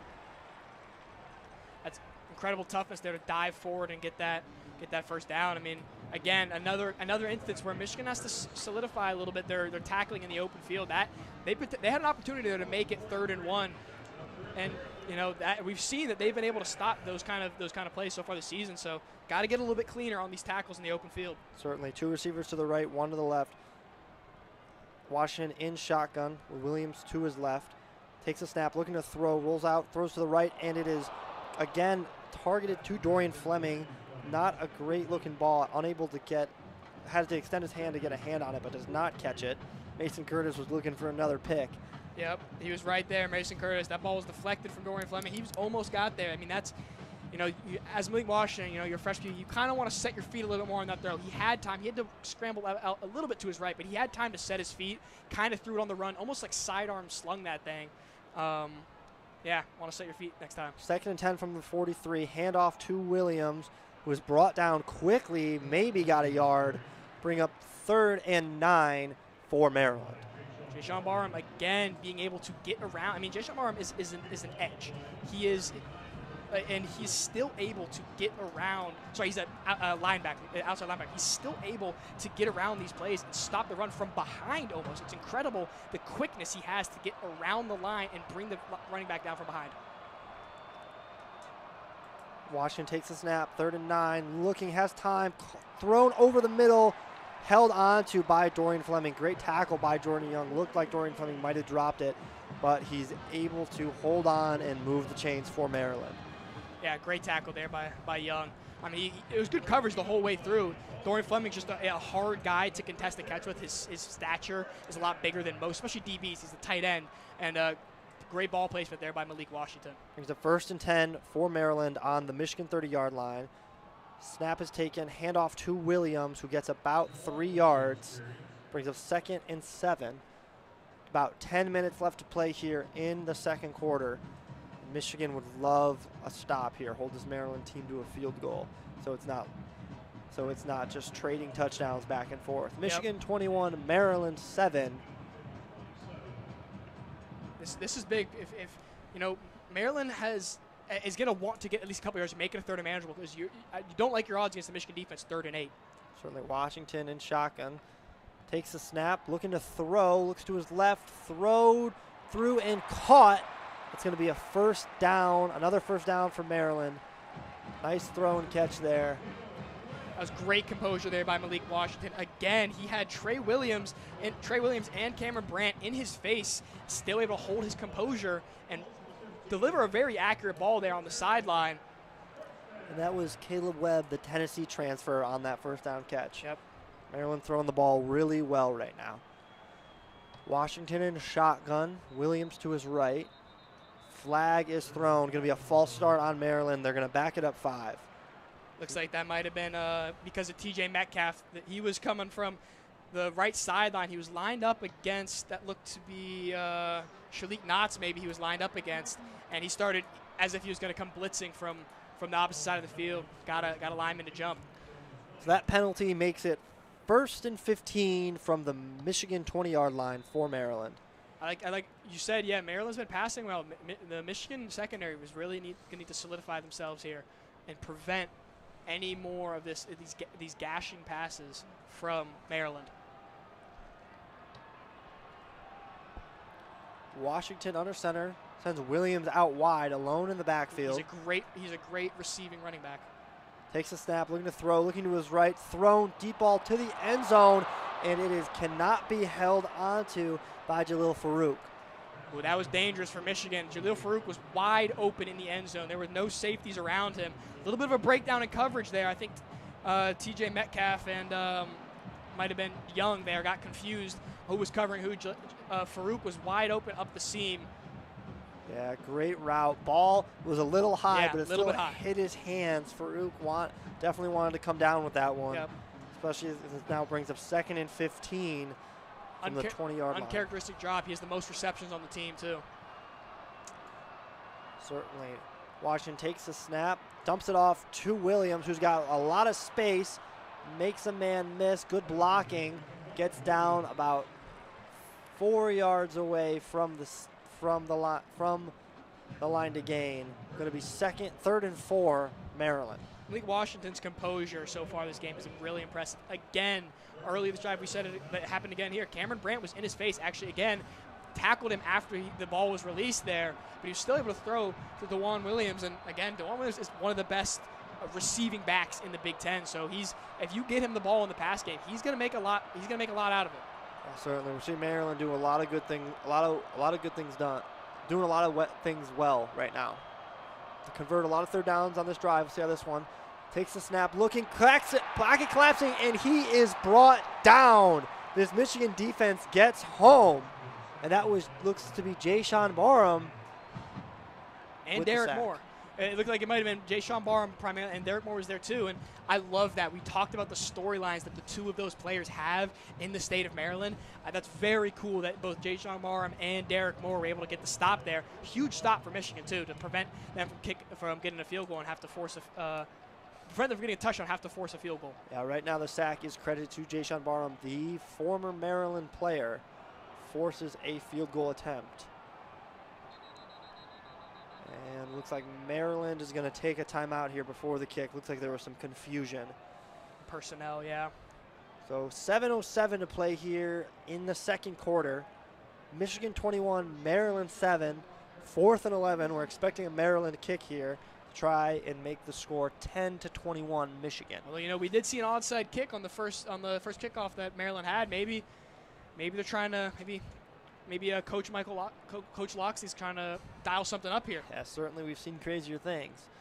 Loxley not coaching for his job, as it was just announced the other day that he'll be returning next season, despite being on the brink of a 2nd consecutive losing season. He's been with the program for about 8 years now, 37-47 career record. He will be back next season. The AD announced. So Sean O'Hare gets ready for this field goal attempt. Most field goals made in the Big Ten, so he's been very good this season. It's a 34-yard attempt. Kick is up, and good. Yep. Makes it 10, Maryland 10, Michigan 21, 7:03 left to play in the first half, and Michigan will get the ball back. Yeah, that's about what we expect there from Sean O'Hare. 91% field goal, 91 field goal percentage so far this season, and now that's his 20th field goal made, and that's going to be, again, the most in the Big Ten. So far, looking at the stat sheet, I know they had that sack, which brought back the total rushing yards for Maryland, but they're almost looking identical right now. I mean, total yards, Michigan has 163, Maryland has 166. Pass yards are around the same, and again, before that sack, they were both tied with rush yards, which, considering how potent Michigan's run game has been this season and how, honestly, not potent Maryland's run game this season, it's been impressive that Maryland has been able to actually rush almost the same amount that Michigan has. And if you take away the interception there, and this has been a pretty equal game so far. The stat sheet is really similar for both these teams. Yeah, certainly. The interception is the difference between 10 to 14 and 10 to 21 right now. So yeah, way to get home. Way to step up for the Michigan defense. We talked about their first drive being a little lackluster, but being able to get that turnover and the sack there to kill that last drive puts Michigan in a pretty favorable spot here, up 21-10 in College Park. And again, the sack is huge. I mean, so far we've seen it. I mean, Maryland's been able to pass well this game because the secondary for Michigan is so young. They're not used to covering receivers for so long as a play draws out, you know. And these are veteran wide receivers they are covering on Maryland. These guys have accumulated a lot of starts against good talent. They know what they're doing. So if it's complementary football between the defensive line and the secondary. If the defensive line can keep putting pressure on Malik Washington, who's a freshman quarterback, you know, that really helps out your secondary, which has, you know, seen a couple holes so far this game, a couple holes so far throughout the season. You know, if they can keep putting pressure on him, that's you're really going to build confidence in your DBs because, you know, they're not going to have to cover these veteran wide receivers as long. Right, and I think we can certainly expect Michigan and Maryland to both be relevant in the Big Ten for a while after the season. Both are the youngest teams in the Big Ten. Michigan is the youngest. Maryland is the second youngest. Yep. But we see this youngness in different ways. Obviously, both having freshman quarterbacks, but like you said, Maryland has a lot of veteran wide receivers, whereas Michigan's veteran presence is really kind of in guys like Max Bredesen. Yep. It's a little bit more spread out. You know, there's veterans on the defensive line, a lot of the linebacker core and front seven. Couple redshirt freshmen on the offensive line. Other thing that Michigan obviously is dealing with, and reason why they're the youngest team right now, is because they've been dealing with a lot of injuries. You know, they have guys on the offensive line and other skill positions that have more experience, more starts under their belt, but you know they're injured, not able to play so far this season. So yeah, Michigan is very young. Cannot stress that enough. And Maryland will boot this ball away, and it will be fielded by Andrew Marsh, who gets across the 20 before being brought down. That kick is fielded and returned by Andrew Marsh to about the 20-yard line. And 6:57 here to go in the first half. Michigan 21, Maryland 10. It'll be 1st and 10, Michigan from their 20-yard line. That was a nice tackle there by Leon Houghton Jr. on special teams there. He's one of the backup tight ends here for Maryland. I mean, Andrew Marsh is a hard guy to bring down, and that was good tackle on open field. He was one of the top 25 players in Virginia from Richmond, Virginia. Bryson Kudzall still in the game. Not expecting to see any Jordan Marshall at this point. 4 out wide, too. Takes a snap in, shotgun, hands off to Kudzall, who finds a gap. Looks like he might have fumbled. Maryland's indicating that they have the football. Kudzall fumbled last week on 4th down. This would be a bummer for Michigan if this ends up being a fumble. Referees are trying to get in there, break it up. It's a little bit of a scrum there. They're going to say it's Maryland football. Wow, that is a huge play for Maryland. I mean, especially that was a huge chunk play for Kuzdal. I mean, he gained 8 yards on that. Yeah, and that's just something you hate to see. Michigan likes to preach ball security, especially after their 5 turnover game last week. Official announcement coming from the official right now. Oh, never mind. They say that he's down before the fumble. Michigan catches another break. Huge break there for Michigan. I'm sure Bryson releases a big sigh of relief there. Yeah, on the replay, it looks like, yeah, he goes down Yeah, his shoulder goes down before that ball pops out. Looking on the Jumbotron. I mean, we did see Bryce Griswold fumble last game, and ball security is huge in this game considering how high of a turnover margin Maryland has. Got to protect the football. Really, so Michigan gets a break, brings up 2nd and 2, because it was a good run after all. And Bryce Underwood takes the snap, fakes the handoff, looking to throw, throws to his right, caught wide open. Donovan McCulley in the middle of the field, gets across the 50, falls down at the 48-yard line. Great catch by Donovan McCulley, wide open, and Bryce Underwood's able to find him. Yeah, he's brought down by Lakeith Rowland. He's been a good cornerback there for Maryland, but they were playing a little bit of a softer man, almost zone coverage there, and Donovan McCulley was able to expose them right in the middle of the field, caught it along the right hash. Great ball placement, great vision there by Bryce Underwood to be patient, let the route develop, and he finds Donovan McCulley. Yeah, like we said, outside of that first drive, Bryce Underwood's been throwing this ball a lot. And he takes the snap, throws, finds Channing Goodwin quickly, who gets about a 7-yard run. Catch is made about 2 yards beyond the line of scrimmage. And Channing Goodwin's able to get up to about the 42-yard line. You know, I'd like to see Channing Goodwin get a little bit more involved when Michigan decides to pass. He had a little bit more playing time, a lot more action at the beginning of the season, and kind of decreased a little bit since then. But with Donovan McCulley and Andrew Marsh starting to excel, that's going to open up the playbook a little bit for Channing Goodwin to get some more looks and get some more receptions. Yeah, he's one of the guys who struggled with drops at the beginning of the season. Handoff to Kudzal, and he gets about a yard, maybe a yard and a half. Going to bring up 3rd and 1 for this Michigan offense in Maryland territory. Yeah, that was really impressive there by Kudzal to keep the legs churning there. Go quick. Michigan hurries to the line quickly, hands off to Kudzal, who gets about 2 to 3 yards. It'll be 1st down, Michigan. And Kuzdal, again, like I said the play before, that churning his legs, the yards after contact have been good. He gets hit, but he still keeps those legs moving. He's able to generate some push, and credit to the guys in the offensive line. I saw Blake Frazier pushing there, Gio Ahadi, Greg Crippen. They were all pushing a lot there to get that 1st down. I mean, that's crucial there. We saw on 4th and 1 them get stopped last week, but that was crucial to be able to convert that. Yeah, certainly a really tough runner, Bryson Kudzal. Clock is ticking, 4:25 here to play in the first half. Snap is taken, fake handoff. Bryce Underwood looks to throw, scrambles, and is sacked back at the 40-yard line, a loss of about 3. I mentioned his name earlier, Zahir Mathis, one of the best freshman D linemen in the country. That was great. He was able to get to Bryce. He might have had Kuzdal there actually on the flat open off the RPO, but he didn't have time to release the ball. He simply just did not have time. Mathis was in his lap immediately. I mean, he was the #1 player out of Pennsylvania. He's 3rd in the Big Ten for tackles for loss as a true freshman. Yeah, credit to Bryce there. Instead of just standing in the pocket and taking it, he's able to tuck the ball, try and get a couple of yards, avoid a couple yards on that sack. A loss of only about 4. Snap is taken by Bryce Underwood, looking over the middle to throw. Marlon Klein makes the catch to about the 31-yard line. Pickup of about 9 or 10. Going to bring up 3rd and 4. Marlon Klein was a very crucial piece early in the season in this passing offense. We saw in the first game of the season against New Mexico. He had a great game against New Mexico.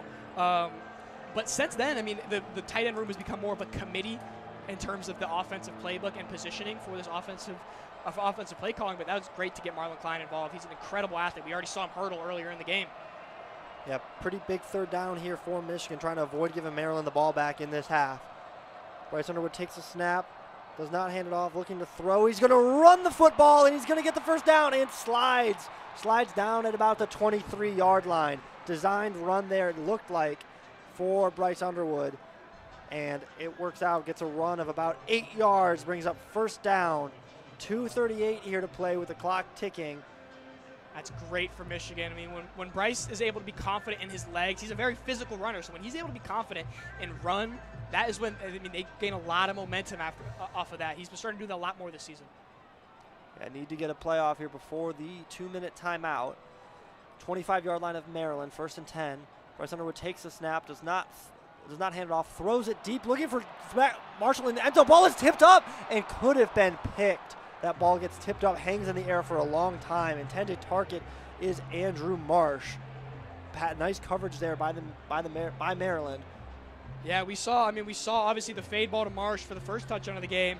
That one was that was great coverage there by Dante Joyner, the junior out from Arkansas State. I mean, that was impeccable coverage of Andrew Marsh. Again, Andrew Marsh is an incredible wide receiver. It looked like it might have bounced off of someone's helmet because the deflection it took was straight up into the air. Luckily, there was no more DBs in the area to pick that ball off. Bounced right off Brandon Lee's helmet. Andrew Marsh had 3 guys on him. Snap is taken, thrown by Bryce Underwood to Channing Goodwin, who makes a man miss, breaks a great broken tackle there, and he gets up across the 20-yard line to bring up 3rd and 5. Maybe he didn't get quite as far as I thought. No, he did. Yep, 20-yard line, 3rd and 5, and that brings us to the 2-minute timeout.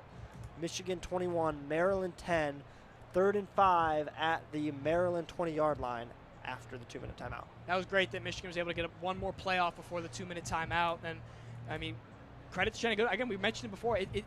If you can get a 3rd wide receiver involved in this passing game, it becomes a lot more balanced. It becomes a lot harder to predict where the ball is going. And credit to Channing Goodwin there to break some tackles.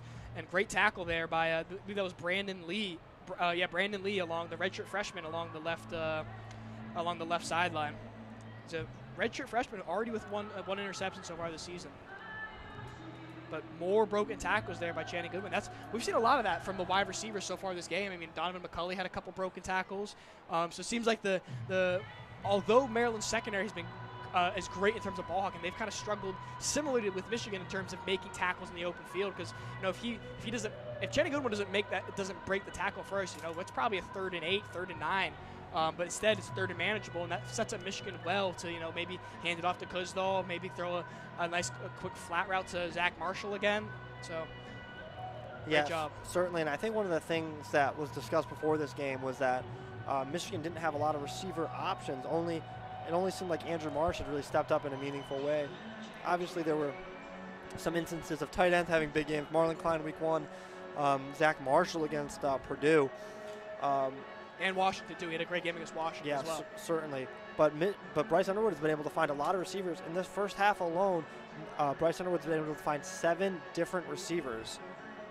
And going back into the stat sheet, that probably ranks pretty high up there so far this season in terms of spreading the football out. And multiple of those guys are also in double-digit yardage in terms of reception. I mean, Marsh has 48, McCulley has 46, Zach Marshall with 30, Marlon Klein 16, Channing Goodwin with 11. So they're definitely spreading the ball out well, and that complements really well the run game because in the past, in this season, last season, teams really had to focus on stacking the box and stopping the run. But if you could have a really balanced passing attack, I mean, that it makes your run offense more potent, and also makes your passing offense more potent because you can spread the ball out more. You don't only have to single in on one wide receiver. Yeah, absolutely. Bryce Underwood playing pretty complete games right now. 13 for 16, 166, and 2 touchdowns. 2-minute timeout is over. Andrew Marsh is in the backfield with Bryce Underwood. He gets sent out wide. Quick screen pass to Andrew Marsh, who's blown up immediately. Big hit on Andrew Marsh. They snuff that one out immediately. Luckily, Andrew Marsh gets up quick. I mean, he took a hard hit, but it looks like he's going to be okay. He got up pretty quickly. Yeah, it looks like the Maryland defender who made the hit was a little bit more rattled than Andrew was, but that does bring up 4th and 5. Yeah, yet to see who made that tackle.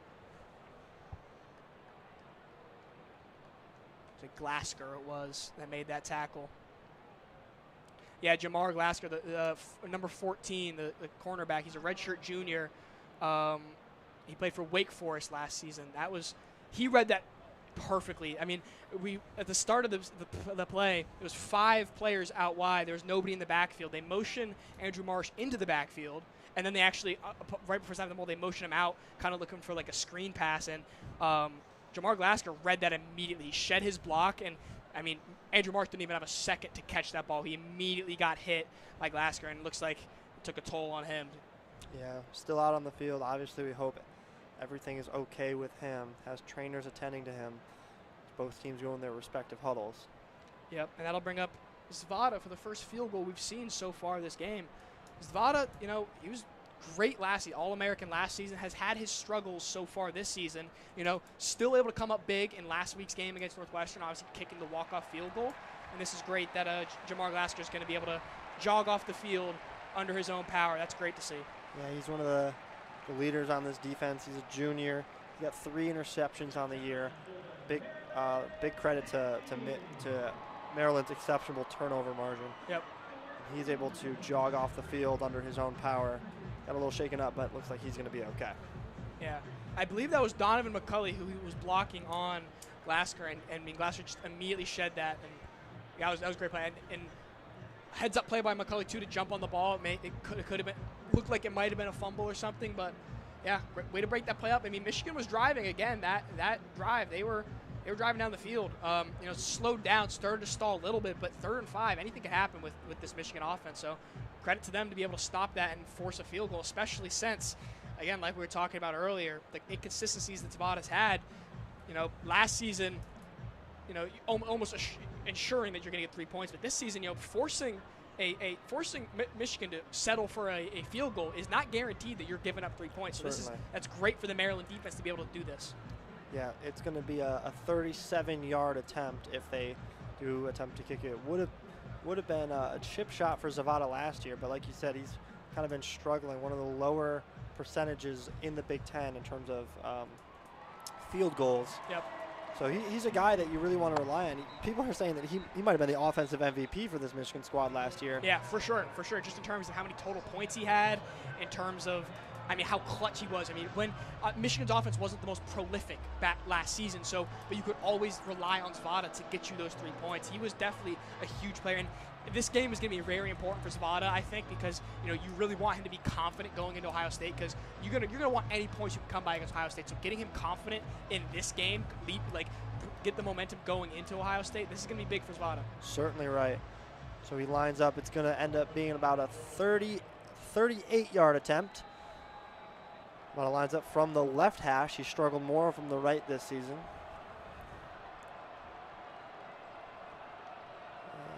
And Greg Tarr, the long snapper. Snap is good. Hold is good. Kick is up. And no good. Zavada misses again. Wow. Yeah, you could immediately tell from the student section that's behind that end zone. As soon as they saw the kick go up, they started cheering. Again, he missed to the right. That's been his struggle point throughout the season. It's been missing to that right side. Yeah, and Maryland catches a big break there. Again, Michigan was kind of driving down the field, and now on back-to-back drives, they've been able to stop. Not back-to-back drives, but they've been able to stop this. And there's a minute 53 left on the clock. That is more than enough time for Malik Washington and this offense to drive down the field. And I believe, Michigan gets the ball after a kickoff. So yes, stopping Michigan from scoring before halftime, that's huge, especially if they can drive down the field and convert here. Yeah, that's Michigan's first drive of the day that does not result in points. Thank you for the correction there. And now Maryland will have a chance to drive down the field and score with just under 2 minutes on the clock. Washington in shotgun. Williams to his right. Takes the snap, looking to his right. Tosses it to nobody. Just at the feet of Nichols. Of Dom Nichols. Who's also a Maryland native. Yeah, not really sure what he was looking at there, but brings up 2nd and 10 for Maryland. Etta was in his face. Trey Williams. Again, this defensive line, in times when Michigan comes up with these stops, like in crucial moments, it's due to the defensive line. And that was a prime example that Etta and Trey Williams got into his face, and Malik Washington had nowhere to throw that football. Just had to get rid of it before he took a sack. Certainly. Washington in shotgun, hands off to Williams, who tries to get outside but is quickly brought down by Brandon Hillman and Jairi Hill. And it'll bring up 3rd and 6. Great tackle there by both of them. They're extremely physical corners. They hit hard on anyone that's coming their direction. That's great to stop Jawan Williams, because he's pretty shifty in the open field, and I'm surprised that they went there with the run. I thought Maryland was going to be a little bit more passing this drive, especially to drive it down the field. With Malik Washington has looked good passing, so we'll see what they do here on this 3rd and 6, whether they decide to give the rock to Jawan Williams again, or if they're going to try and find kind of some of the hot hands for Maryland receiving, like Shalik Knotts and Octavian Smith. Yeah, Michigan takes a timeout, hoping to get the ball back as it is 3rd and 6 with 1:41 to play.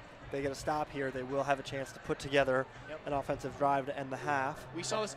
Sorry to cut you off, but we saw this a ton last week against Northwestern, where the Michigan defense is able to come up big and make these stops. So this is crucial right here, this play.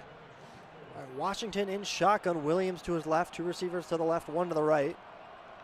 Williams takes the snap, looking to his left, nothing there. Eventually dumps down at the line of scrimmage to his receiver, who gets the first down and a little bit more. That's Farouk again with another big first down catch for Maryland. Yeah, that was a tough one there for the Michigan defense. Again, it's kind of the pass pro for Maryland did its job. Those Terrapin offensive line did their job, and Farouk kind of ran across the entire way. He ran a flat across the entire field, and no one was there. 1st and 10. Quick snap and throw to Williams across the middle of the field, trying to make a couple men miss. Nice catch and run. Going to get 10 yards and another first down for Maryland as they are at their own 45-yard line. 1:15 on the clock. Clock continues to run after the first down. Good closing speed there. Another quick snap.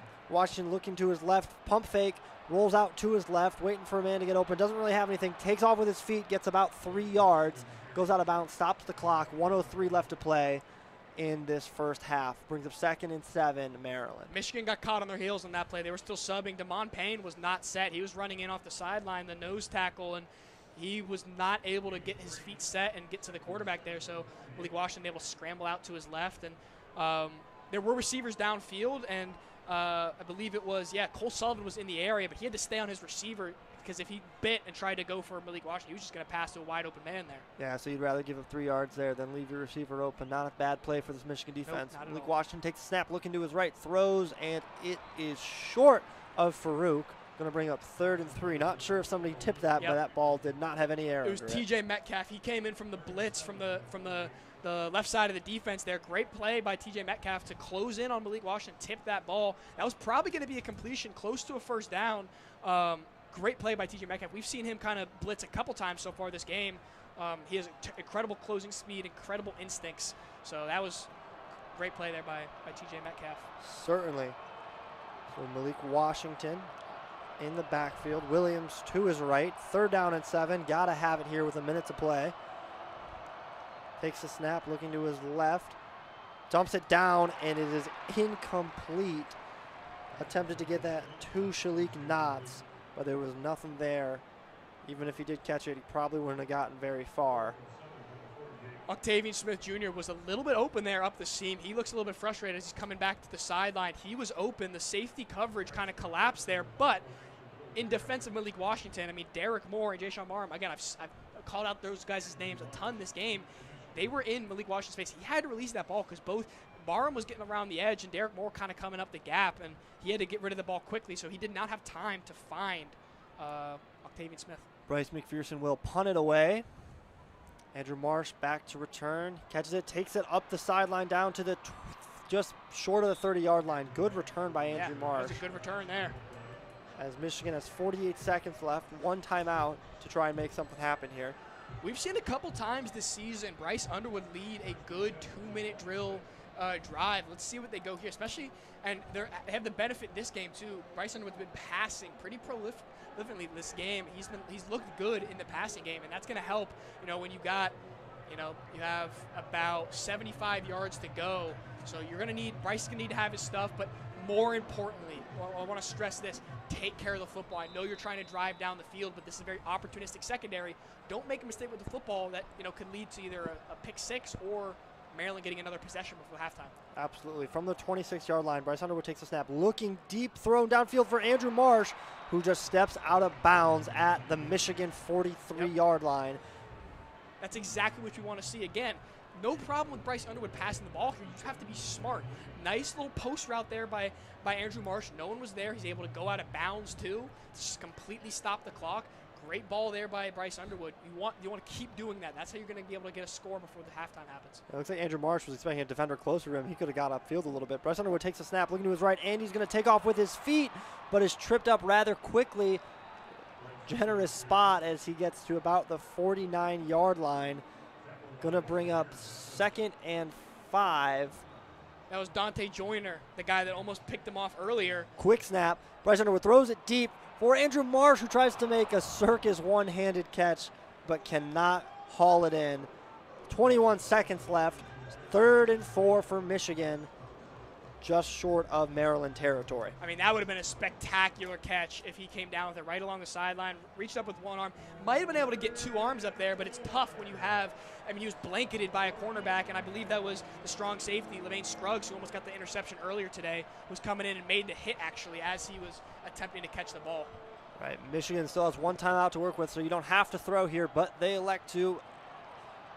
Bryce scrambles out, and he's going to run. He's going to get across and gets a first down. Big hit, but he does get across the first down after scrambling. A little bit of a broken play. Bryce able to turn upfield with his feet. 14 seconds left. Clock continues to run. Michigan's not going to elect to take their timeout. Clock is running. 8 seconds, 7 seconds, still no snap. 6 seconds, 5 seconds. Got to get this ball out. Bryce Underwood sacked, and that's going to end the half. 21-10. Michigan on top. Not a very pretty end of half for the Wolverines. Kind of had a chance to do something there, but elected to hurry up, quick snap, and broken play. Bryce Underwood is sacked. Yeah, Michigan fans are going to be sitting there wondering why they didn't take a timeout there. It was kind of, I think most people thought they were going to take a timeout, but instead they elect to run a play with time dwindling down. Sidney Stewart there, the Maryland native, also a freshman, made the sack there. The O-line broke open, and he was able to stop that play. I mean, that's a great for them. I mean, Michigan was looking like, especially after the first play of that drive with the pass, the post to Andrew Marsh. I mean, it was looking like they were going to be driving in that in this final drive, potentially set up another chance for Zvada to kick a field goal before the half. And great play there by Sidney Stewart to end any chance of that happening by getting a sack on Bryce Underwood. Yeah, certainly. So a couple traded poor possessions back and forth between Maryland and Michigan to end the half. As far as stats go for the first half, Bryce Underwood playing a pretty complete game so far. 14 for 19, 183 yards passing, 2 touchdowns, as well as 7 yards rushing when you factor in the sacks he's taken. Bryson Kutzall, 13 attempts for 53 yards and a touchdown. And 7 Michigan receivers have receptions. Andrew Marsh the most with 4 catches for 65 yards and a touchdown. Donovan McCulley 2 catches for 46 yards and a touchdown.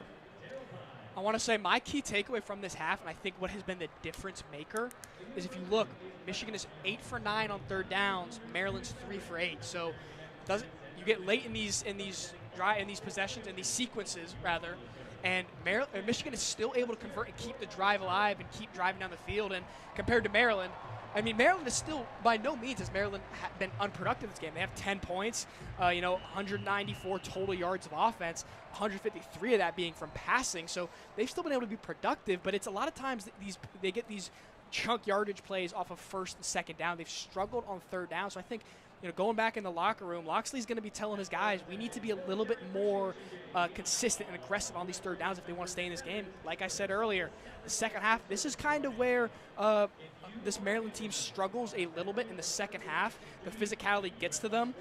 In terms of rushing, Michigan has not rushed a ton, actually, against Maryland, considering the fact that Maryland's rush defense has not been incredible this season. But they do go into halftime, and Maryland's run defense, they allow 4.3 yards per carry on average throughout the season, but it increases to 5.3 in the second half. So I maybe look for Kuzdal and Jasper Parker to get a little bit more touches this half, considering that fact.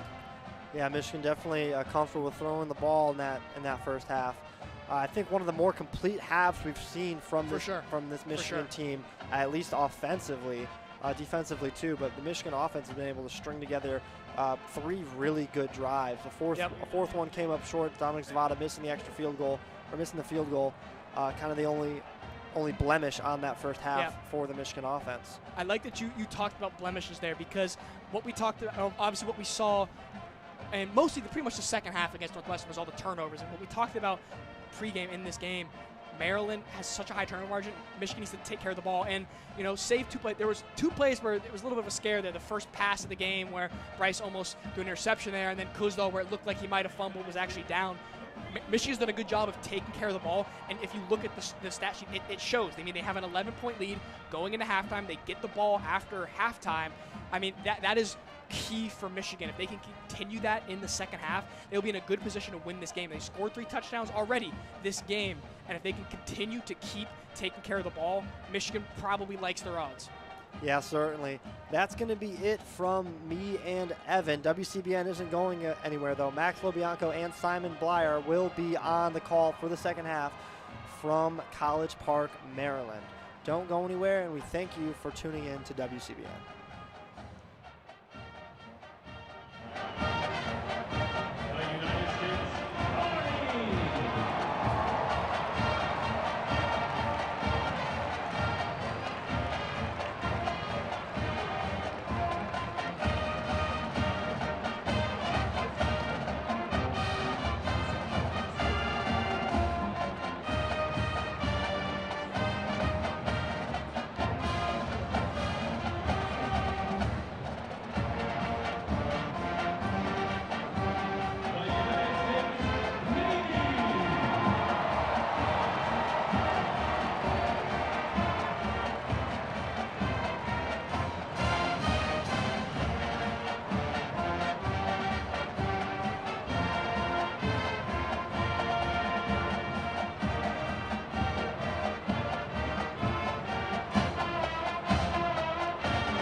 Cartoon just opened this week in theaters.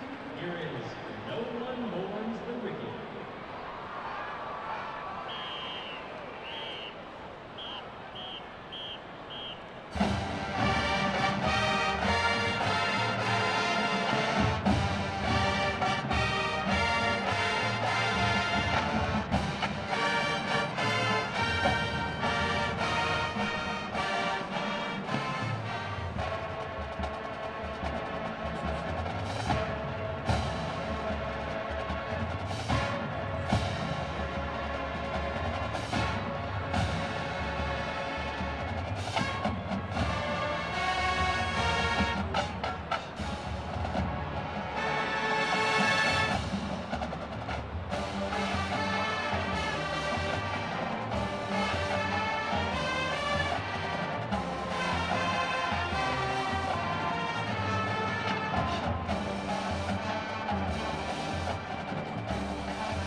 Stefano, Joey Edwards, Anthony Fish, Stella Gardner, Nick Gonzalez, Connor Hunt, Greg Heineke, Dan Jameson, Josephine Jones, Jake Keller, Victoria Ladd, Serena Lee, Jackson Martin, Cynthia Madison, Sandy Cusker, Melanie McGee, Ash Morales, Grayson Morgan, Evan Monroe, Erica Ansama, Ryan Owens, Henry Pansel, Ethan Podreski, Scott Regan, Grace Rover, Alexa Rodriguez, Bobby Schaller, Anna Simpson, Chris Sixby, Ben Smith Hicks, Pamela Soriano, Ali Saley, Tabitha Tanulovich, Kelsey Taylor, Amanda Trott, Eric Valentine Jr., David Milano, Don Wonder, Ben Westgard, and graduate assistants Nick Frank and Kate Rose Hand. And honor these students' hard work and dedication to the Maryland Band Program, as well as the university. Please rise and join us in the singing of Alma Mater, conducted by Dr. Andrew White.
Welcome back into College Park, Maryland for second half coverage of Maryland Terrapins versus Michigan Wolverines here on WCBN Sports Radio. I'm Simon Bleier alongside Max Bianco, and we're here for your second half coverage. And Max, what have you seen so far in this game, Michigan leading 21-10? Yeah, what's really impressed me so far is Bryce Underwood and his efficiency. He's got 74% completion. He's 14 for 19 on his passes with 2 touchdowns, 183 yards. I'm really liking the way he's throwing the ball. And for Maryland, they're doing good staying in this game. If they'd be a lot closer if they could cash in on some potential turnovers with maybe dropped interceptions. But Michigan's defense has stood tall all game, and I'm really liking what the Wolverines have pulled together so far in the first half, scoring the most points in a first half since all the way back in the Central Michigan game at the beginning of the season. And then on the offensive side for the Terrapins, what do you think they can do to get back in this one? Yeah, I think the Terrapins really need to get their explosive plays going again. Their opening drive that they scored a touchdown on, they had explosive outside runs and explosive passing down the sidelines. I think they need to exploit some of the openings in the secondary for Michigan and really push the ball downfield, which they're talented at, especially with their wide receivers having a lot of yards per catch. Yeah, very talented wide receiver core for the Terrapins, and the receiving so far has been pretty spread out. Multiple catches for Farouk, Knotts, Smith, Williams, and Fleming with a pair. And Dorian Fleming notably has a couple drops today, usually a very sure-handed tight end for the Terrapins. Saw one go off his helmet, had a touchdown earlier. We're going to look to him to see if he can get going for Maryland if they want to come back into this game. We have 1 minute left until the start of the second half, and this is a must-win game for Michigan as they have their sights set on Ohio State next week. Absolutely, and another note on Dorian Fleming, the tight end. I think he's been having so many opportunities and so many receptions this season because of his vertical wide receiver teammates. They've really been able to clear out the flats and the open areas in the middle of the field, leading for easy dump-off passes and completions that can eventually lead to yards after catch for the big tight end. Both teams take the field here in SECU Stadium in College Park, Maryland, as we get ready to start the second half. Michigan 21, Maryland 10, and the Wolverines set to receive this kick. Yeah. Another thing with Michigan in the first half, an uncharacteristic miss, but characteristic for this season for Zavada, the Michigan kicker. His percentage kicking is now down to the worst in the Big Ten, but not a lot of wind here in Maryland tonight. Maybe he'll get some more opportunities in the second half as Michigan really grinds out on the ground with the football, getting the run game pulled together, maintaining this lead like they like to do. And it's Phillip Notes to kick it off for the Terrapins. Runs up and it's underway. Second half here in College Park. As that kick sails out of bounds. Going to be a flag and Michigan's going to advance the ball. Get a couple extra yards on that miscue by the Maryland special teams. Yeah, we saw Michigan in the first half having excellent field position on 2 drives. One on their very first drive when they recovered a onside kick attempt by Maryland, and then when they had the interception that put them within the 30 to start that second drive for Michigan. So right now, Michigan starting from their 35, continuing to have good field position blessing them. Underwood in the shotgun. Kuzdal to his right. Motions everyone for an empty set. 4 wide receivers at the bottom. Out to Kuzdal. Screen pass, and it goes off his hands. Incomplete for the Wolverines. Yeah, although that pass looked a little sideways, almost backwards, they're going to rule that one incomplete rather than a fumble out of bounds. And a weird formation there. 4 receivers down on the right. Hoffman, the tight end, came over there. Definitely looked like a screen pass. Unfortunate for the Wolverines, unable to get that one complete. Underwood in the pistol. Kuzdal behind him. Motion man is Goodwin. Handoff to Kuzdal. Goes left. Cuts it up the field. Is down at around the 45. Gain of 9 yards for the freshman. Yeah, Blake Frazier, left tackle for Michigan, got his man blocked well and got all the way up almost to the first down marker, really leading the way there for Kuzdal. The Wolverines are up to the line quick. Hand off to Kuzdal down the middle, and he gets the first down.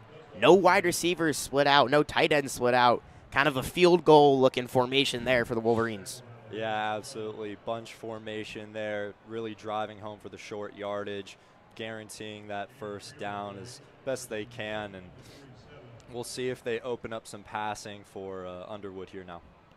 2 wide receivers to the right, 1 up top. Underwood in shotgun. Takes it, step back. Runs out to his right, looking for a receiver down the field, has no one. Elects to run out of bounds. Yeah, not quite a designed bootleg there, but got as much time running and scrambling as he could Underwood to see if any wide receivers would trickle open downfield. Great coverage by the Maryland secondary, making sure no one got free. And the Wolverines like to kind of run Underwood to the right, have him look down the field, but nothing there, and a great job by the Maryland secondary as Underwood takes the shotgun again. Takes the snap, pass out wide to Marsh. Brought down at the Maryland 43. Going to be enough for a first down for the Wolverines. Yeah, we've seen that connection be so efficient between Underwood and Marsh, especially in near side of the field throws, going towards the chains, making sure that they get quick completions when the DB is not pressuring them and pressing them. It's going to be 1st and 10 for Michigan inside Terrapin territory. Ball at the 42. Bell at the top of the screen. Underwood takes a snap. Hands off to Kuzdal. Shifts up the middle. Gain of 2 yards for the sophomore. Yeah, Michigan's formation on that play, they had 3 tight ends to their left, brought one in, had him motioned and pushing up the middle of the field for the run up the middle, and unfortunately only getting 2 on that one. We usually see some better efficiency on large package sets like that for Michigan. And Underwood in the shotgun again. 3 wide receivers at the left. Motion man is Marsh down to the right now. Underwood takes the snap. Looks down the field, pass over the middle to Klein, and Klein catches it at the 17-yard line of the Terrapins. It's a Michigan first down. Great play by Klein there. He had the seam route right down the middle of the field, found his soft part in the zone, and ball going up top, makes the catch falling backwards. Great play. Move those chains. And Michigan's up to the line quick. Underwood takes the first down snap. Kuzdal splits up the middle, breaks it outside, and he's got a touchdown. Wolverines. Absolutely beautiful blocking on the edge there for Marsh. He was going up against a defender that was probably bigger than him, but just absolutely bullied him backwards towards the middle of the field, giving Kuzdal a great lane to run right on the outside part, going to the right pylon. Easy run. Great first drive of this second half for Michigan. And Kuzdal untouched for that touchdown. Definitely one of the easiest ones of his career. And Zavada on to take the extra point to put the Wolverines up 28-10. Kick is up, and it's good. Like I mentioned at halftime, just before the second half started, Michigan really grinding it out on the ground, but still had great complementary plays passing. They looked short. They got a big play from Marlon Klein up the middle, and they are looking really strong on offense today. I mean, 28 points, haven't seen that much in the past couple games. Maryland's got a good passing defense, and Bryce Underwood is handling it very well. He's up to 250 yards now with 16 completions out of 22 attempts. Yeah, we mentioned earlier on the broadcast, this Terrapins team, 18 interceptions, leads the Big Ten, second in the nation, and the true freshman, unafraid of this Terrapin defense, has thrown the ball 22 times already, 16 completions on those, and this Wolverine offense has looked threatening so far. 28 points on the board with 11:35 left in the third quarter, and an extremely balanced attack. Like you said, passes down the middle, short runs, screens. Sharon Moore and this Michigan offense are dialing up the whole playbook today. For sure. And I mean, Maryland, they looked like they were backpedaling the whole drive. They couldn't seem to get one firm stop to really set themselves, and Michigan had a little bit of tempo. Like you were mentioning, they were getting to the line quick, and after their completions, they were running the ball right down the throat of the Maryland defense again, and looking a little bit fatigued on that drive. We'll see if Michigan can sustain their physicality and keep pushing and maintain the lead and even extend it. And now we're going to shift our focus. The Maryland offense. Another true freshman, Malik Washington, for the Terrapins. He's had a pretty shaky game so far. 13 of 24, 153 yards through the air, a touchdown and an interception. What does he have to do on this drive to cut this lead, now 18 down?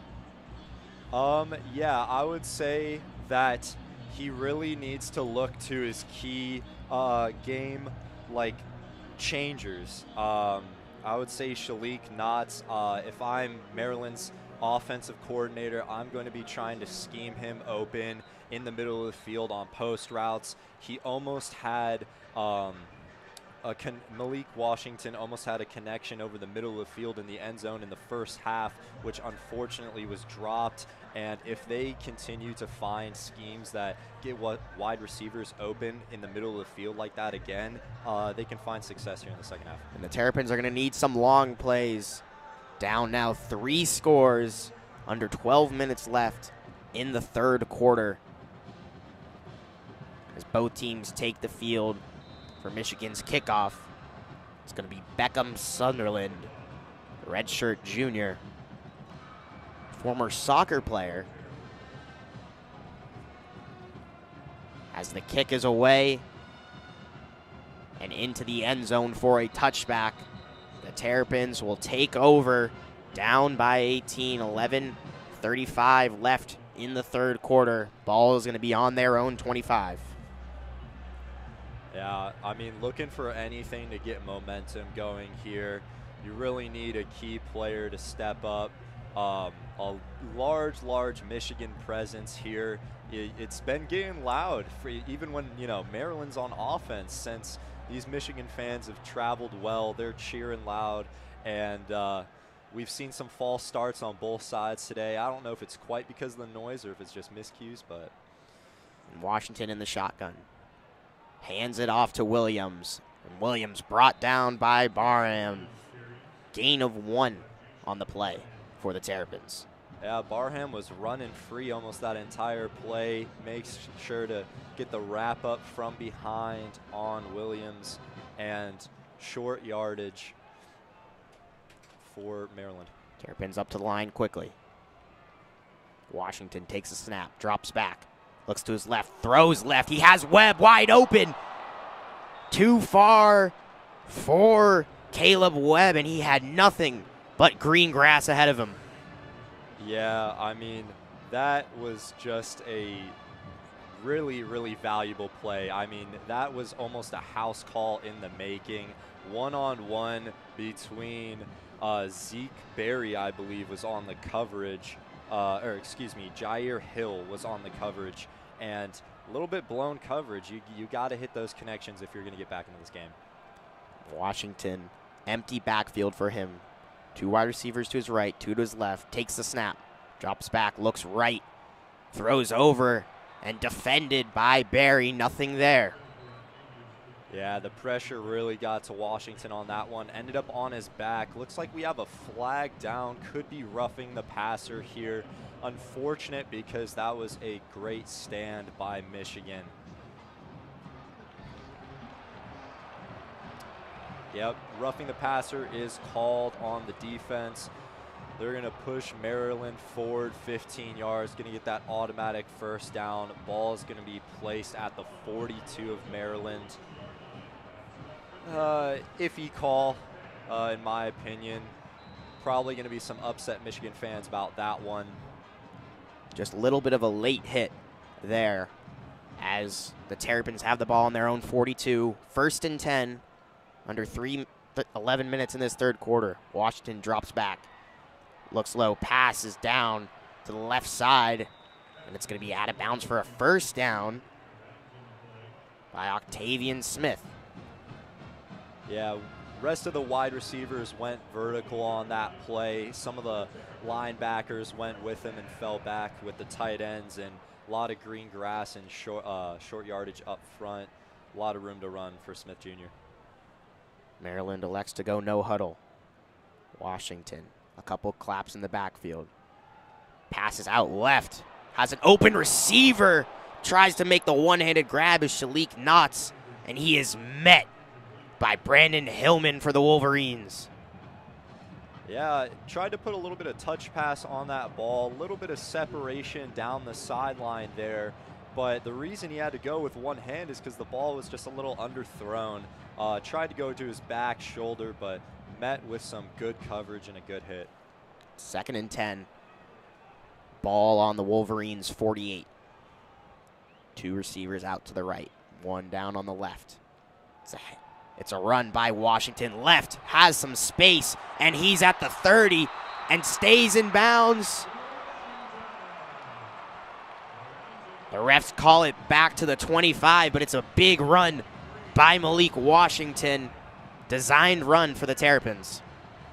Yeah, he read that one pretty well. I mean, just working to his left, had wide receivers blocking for him. Good toe tapping on the sideline. If he kept it a little cleaner, might have been able to get another 10 yards, but really keeping the chains, you know, moving forward, and a great run as we saw in their first drive of the first half. 23 yards on that run for the true freshman as Maryland marches down the field. Washington calls Smith to motion. Smith drops back to pass the ball outright, and he has a receiver incomplete out by the right front corner of the end zone. Farouk was the intended target. Yeah, Farouk had his shoulders turned towards the inside part of the field with the coverage by TJ Metcalf, and the ball was going towards the outside part. Had to turn himself all the way around. Not too much of a chance on that ball. A little bit of trickery, didn't cash in, but something fun to see here in the second half on first down. And Octavian Smith, the wide receiver, was the one who threw that pass. Maryland native. As it's 2nd and 10, ball on Michigan's 25. Washington drops back, looks to his left, unable to complete the pass to DeJuan Williams. Yeah, he had to roll out to the left of the pocket there a little bit because big boy, Derek Moore was chasing him down. Got a hit on him towards the end of the play. Not a flag on that one this time, but I like the pursuit from Michigan's D-line so far tonight. DeJuan Williams, 2nd most receiving yards of Big Ten running back this year. And now a crucial 3rd down, 3rd and 10. Ball on the 25 as the visiting Ann Arbor crowd gets loud here in College Park. Washington takes the snap, looks over the middle of the field, and he has Smith down inside the 10-yard line for the first down. Yeah, got a deep crossing route over the middle of the field, had enough time and enough protection from his O-line, just barely to get the ball out, and we see a beautiful diving catch down at the 9-yard line to keep this drive alive for Maryland. Maryland at Michigan's 9, 1st and 10. Washington hands it off to Williams, cuts back left, makes a move by the 5-yard line, and is dragged down by a couple of Michigan defenders. Yeah, he had a little bit of space bouncing towards the outside early, but the linebackers rallied and stood firm there, making sure that they're not going to get any more free yards around the edge. We have 2nd and goal from the 6th-yard line for Maryland. 2 wide receivers to the right, 2 wide receivers to the left. Washington in shotgun, takes the snap, looks right, throws right, corner of the end zone, overthrown and out of the back. Intended target was Smith. Yeah, a couple defenders on him too. Maybe not the right look on that play, going towards the corner pylon in the back of the end zone. Tough throw to make for sure as we look towards 3rd and goal for Maryland. Said 3rd and goal. Ball on the 6-yard line. 4 down territory if you're the Terrapins, but it would be nice to put one in here. As Washington motions Williams out. Empty backfield. Takes the snap. Pressure by Michigan, and Washington is down at the 11-yard line. Absolutely great play there by Derek Moore, rallying and pushing himself into the backfield, manages to get the trip up on Washington as he tries to scramble right. Great play. And we also saw Trey Williams, the grad student from Michigan, come strong up the middle and really break apart that protection. Now it's Sean O'Hare to attempt the kick. It's up, and it's good. The Terrapins get 3 back, 13-28 on that 28-yard field goal. And going back to that last play, a huge sack for the Wolverines. We said 4-down territory, not necessarily if you're at the 11-yard line. If the Terrapins are able to get a couple yards or even maybe stay at that 6-yard line, it would have been a decision. But that play by Trey Williams was able to make that an easy decision for Maryland and a field goal at that. Absolutely, and we've seen Michigan's defense time again just all season long stay very firm on 3rd down. I mean, Maryland was moving the chains well on 1st and 2nd on this drive, but it ultimately came down to staying strong in the red zone, getting those 3rd down stops, and keeping it to minimal scoring for Maryland. And now the Terrapins down 2 scores, 15 points, 7:34 left in this 3rd quarter. And Michigan's going to look to be aggressive, try to extend this lead. Haven't seen many blowouts for the Wolverines, certainly not at that point yet, but a touchdown here would definitely make a big difference. Absolutely. I mean, keeping the Maryland offense to field goals rather than touchdowns is going to help this lead inch wider and wider. And if Maryland can't cash in on their opportunities with deep passes down the sideline, like in that last drive, there was a couple missed opportunities that could have been touchdowns rather than field goals, Michigan will continue to stay in front. Michigan set to take the field in this 3rd quarter. Their 2nd drive of the game. Underwood so far having one of his best games of the season, 16 for 22, 215, and 2 touchdowns. Virtually mistake-free, almost threw an interception that was dropped by the Terrapins. But other than that, has been a very clean game for the true freshman.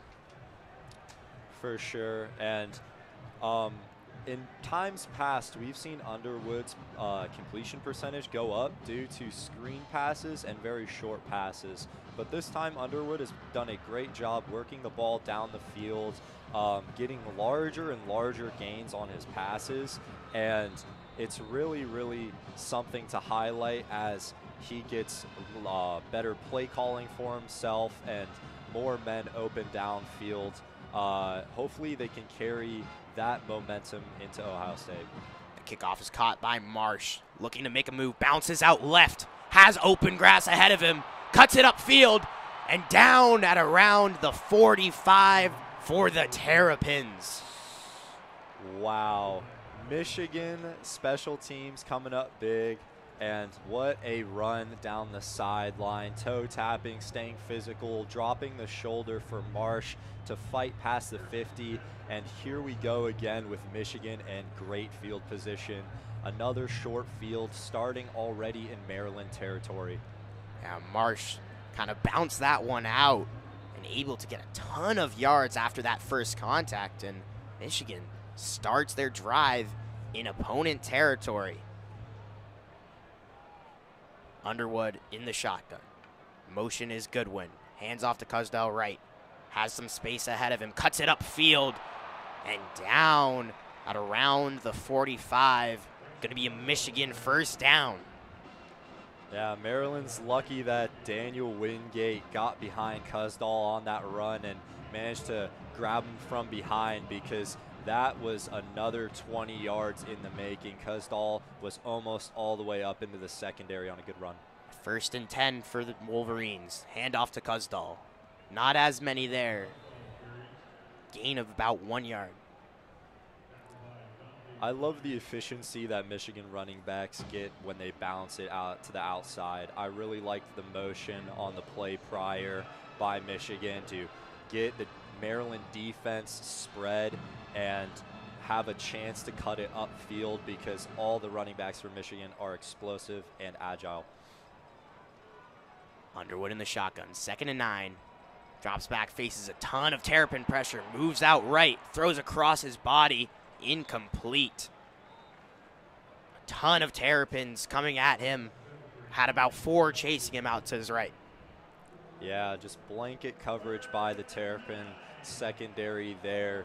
No wide receivers open, and by the time he got all the way to the sideline, it was time to throw it away rather than take the loss.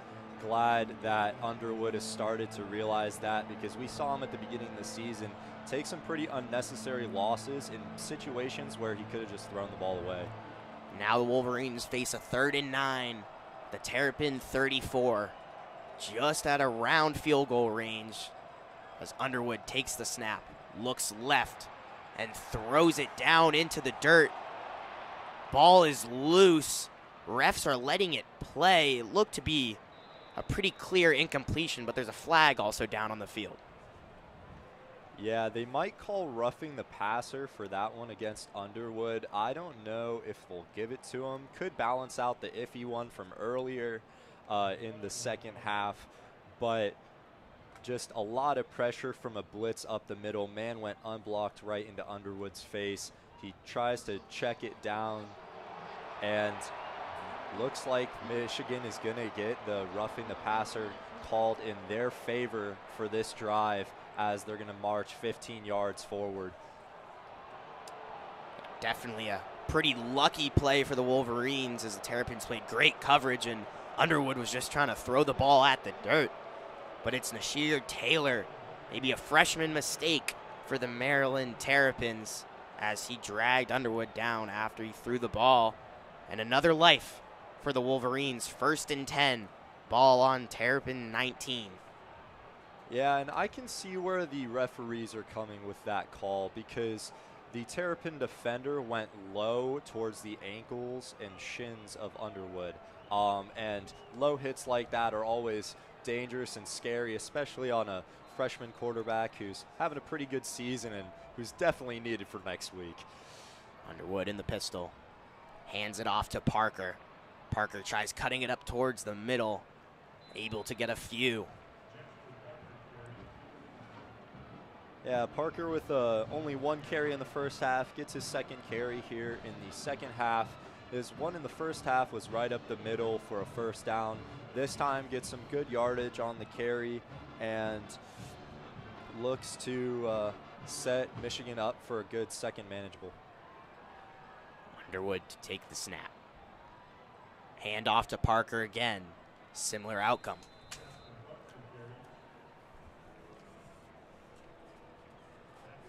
Yeah, as we see 3rd down here, Michigan is going no huddle once again.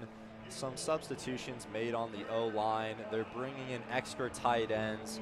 Looks like they brought in Zach Marshall as well, and they're staying strong up front with also wide receivers.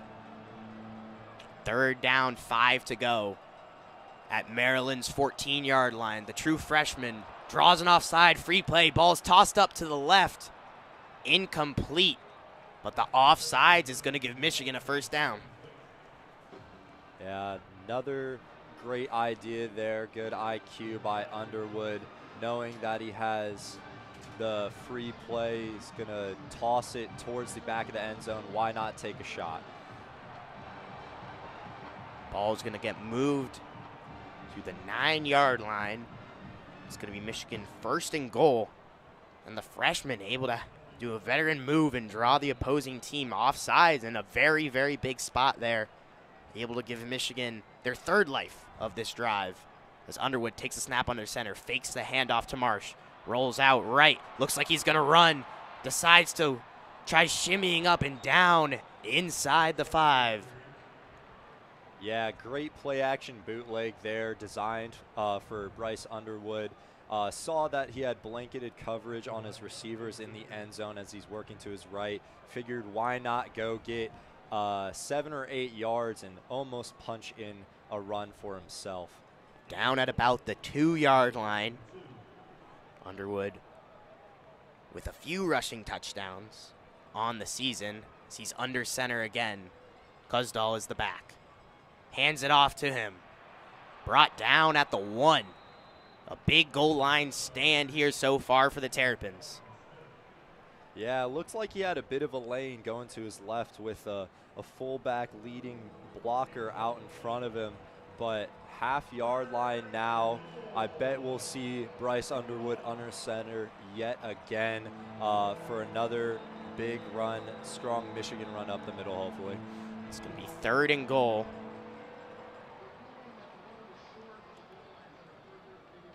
They're going to take a look at this pass play, see if Kuzdal was in the end zone. Didn't look like it from up here in the booth, but again, hundreds of feet away from the play. The referees definitely saw something else.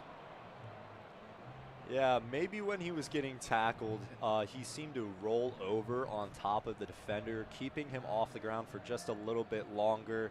That extra time could have given him the ability to extend and get the touchdown, but it's definitely a close call. 3:50 left in the 3rd quarter. Michigan 28, Maryland 13 from SECU Stadium in College Park.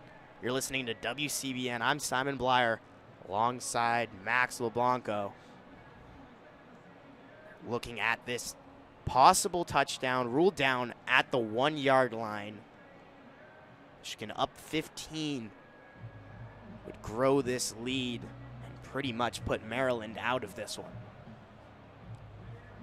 Yeah, definitely want to see the dagger here from Michigan. Maryland attempted an onside kick as kind of a shocker after their first drive in the first half when they had a 7-0 lead.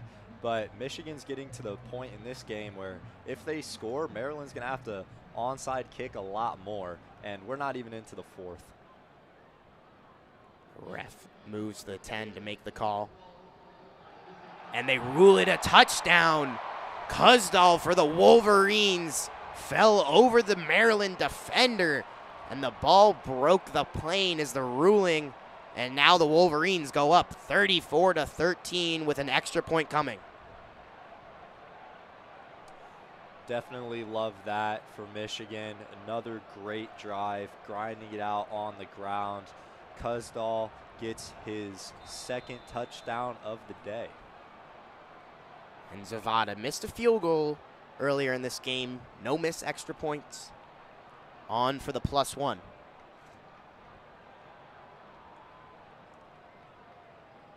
Snap is good. Hold. And it's good. The Wolverines go up 35-13 here in College Park, Maryland.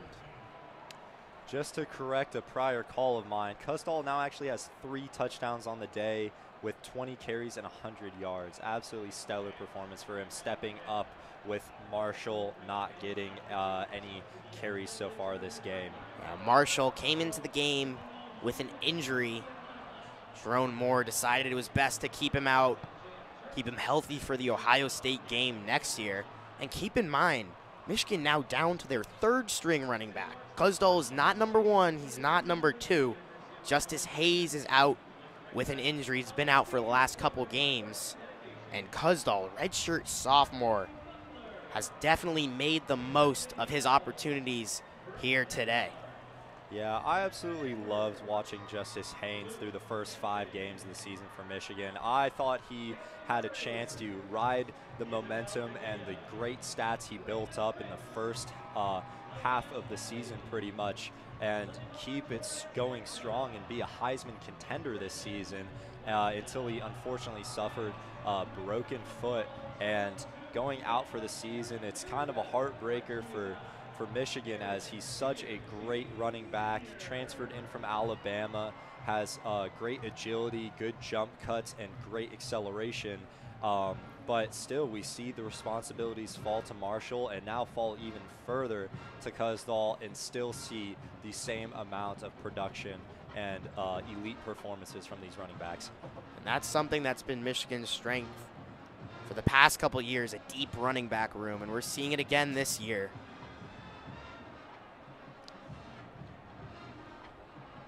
3:50 left in the third quarter. Michigan up by 22. We're in a TV timeout here.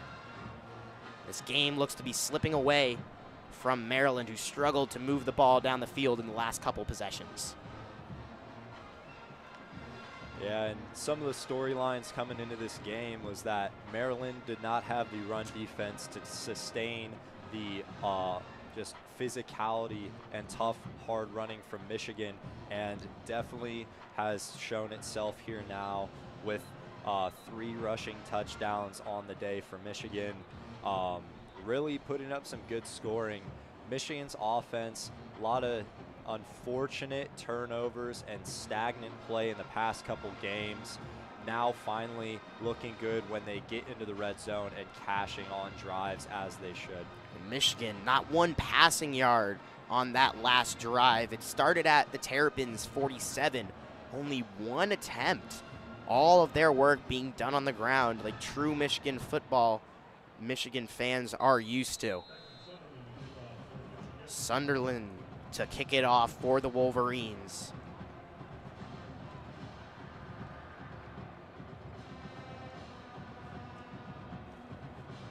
As he runs up and gives it a boot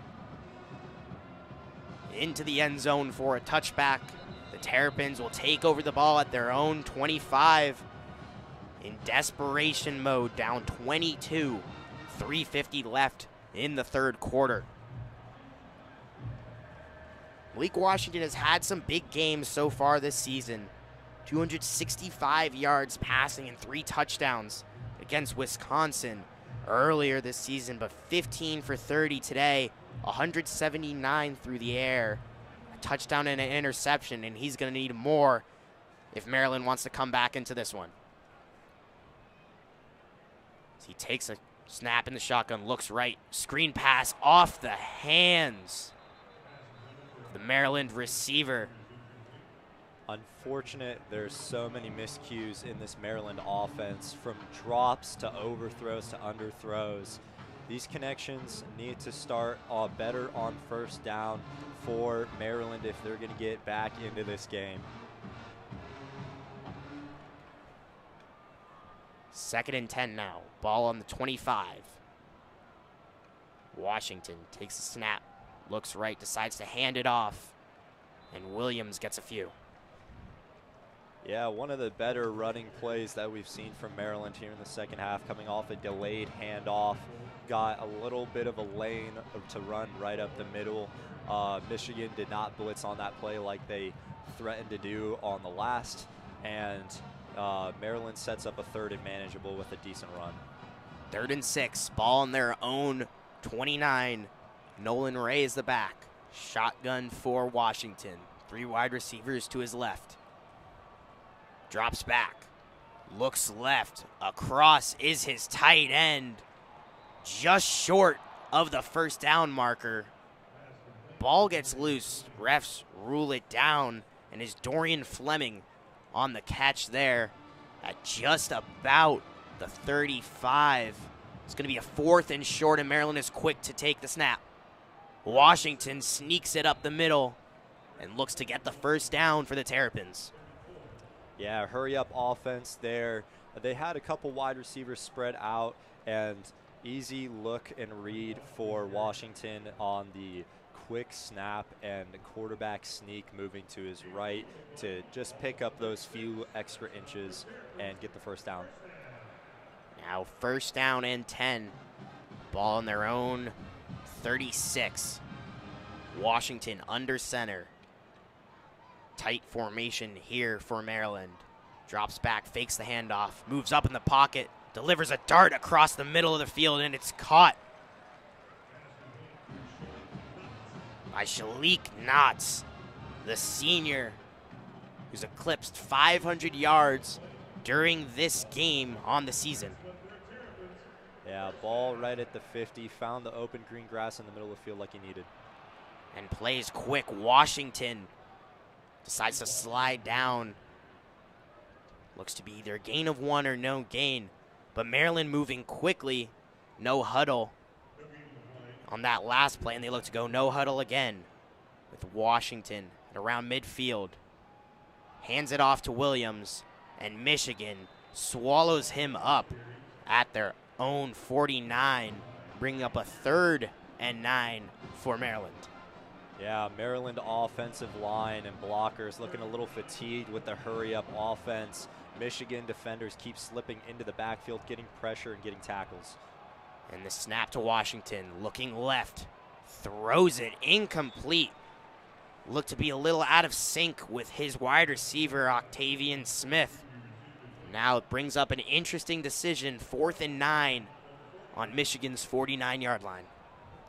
Yeah, they definitely got to go for it here. And Malik Washington, I know he's a freshman quarterback, but he's probably needed to release that last pass just a little bit earlier. The ball came out after the break of the wide receiver, so threw it behind him and no chance for a grab there. Now a crucial 4th down. 4th and 9 to go. Michigan's 49. 3 wide receivers to the left. Washington takes the snap, drops back, faces Michigan pressure, and they bring him down for the sack, and the Wolverines will take over. Yeah, Michigan brought the house with that one. 6 rushers coming towards Malik Washington. They get one unblocked, and it's a deep sack. So Michigan's going to be able to get the ball back once again with good field position in the Maryland half, right about the 37-yard line. Under 1 minute to go in this 3rd quarter, and Michigan once again will take over with stellar field position with a great chance to add on to their lead. And Michigan gave Washington no time there. Sent about 7 or 8 guys right up Maryland's offensive line, and there was nothing that they could have done about that. Yeah, and it's great to see Michigan's strong defensive line definitely get the productivity on the stat sheet that they've been missing in the past. They've been great on the sacking attack so far here today, coming up big on that drive despite the secondary giving a little bit of open space over the middle of the field earlier in the drive. And Maryland has not allowed many sacks on the season, but the Wolverines have been able to get to Washington today. Martindale lining up a ton of blitzes. They've been able to get into the backfield and wreak some havoc. Michigan's held Maryland to 13 points. Michigan holds their opponents to less than 20 a game on the season. Yeah, definitely a great focal point for this team. The defense turning good offenses away and getting themselves into good field positions for the offense. Great complementary football. I know Evan and James spoke about that earlier in the first half, and it's just great to see it keep strong in the second half. Michigan riding a lot of momentum throughout this entire game now, picking up the pace, getting the scoring up, and putting on a good showing, and definitely something they can be proud about as they look forward to next week. We're going to have a home game in Ann Arbor, noon kickoff versus Ohio State, #1 overall, looking to get this win here and then an upset to hopefully find a spot in the expanded college football playoffs. And this game, definitely an interesting one to prepare for Michigan. They had the big game next week, but certainly looking good so far as the handoffs to Parker. Runs right, gets 1, maybe 2, as a flag goes out in the middle of the field. Yeah, that one came out late against the Maryland defense. It looks like Zaire Mathis was lined up against one of Michigan's offensive linemen. Might have had hands to the face towards the end of the play. See what the call is. Michigan definitely seems to think that it's on Maryland.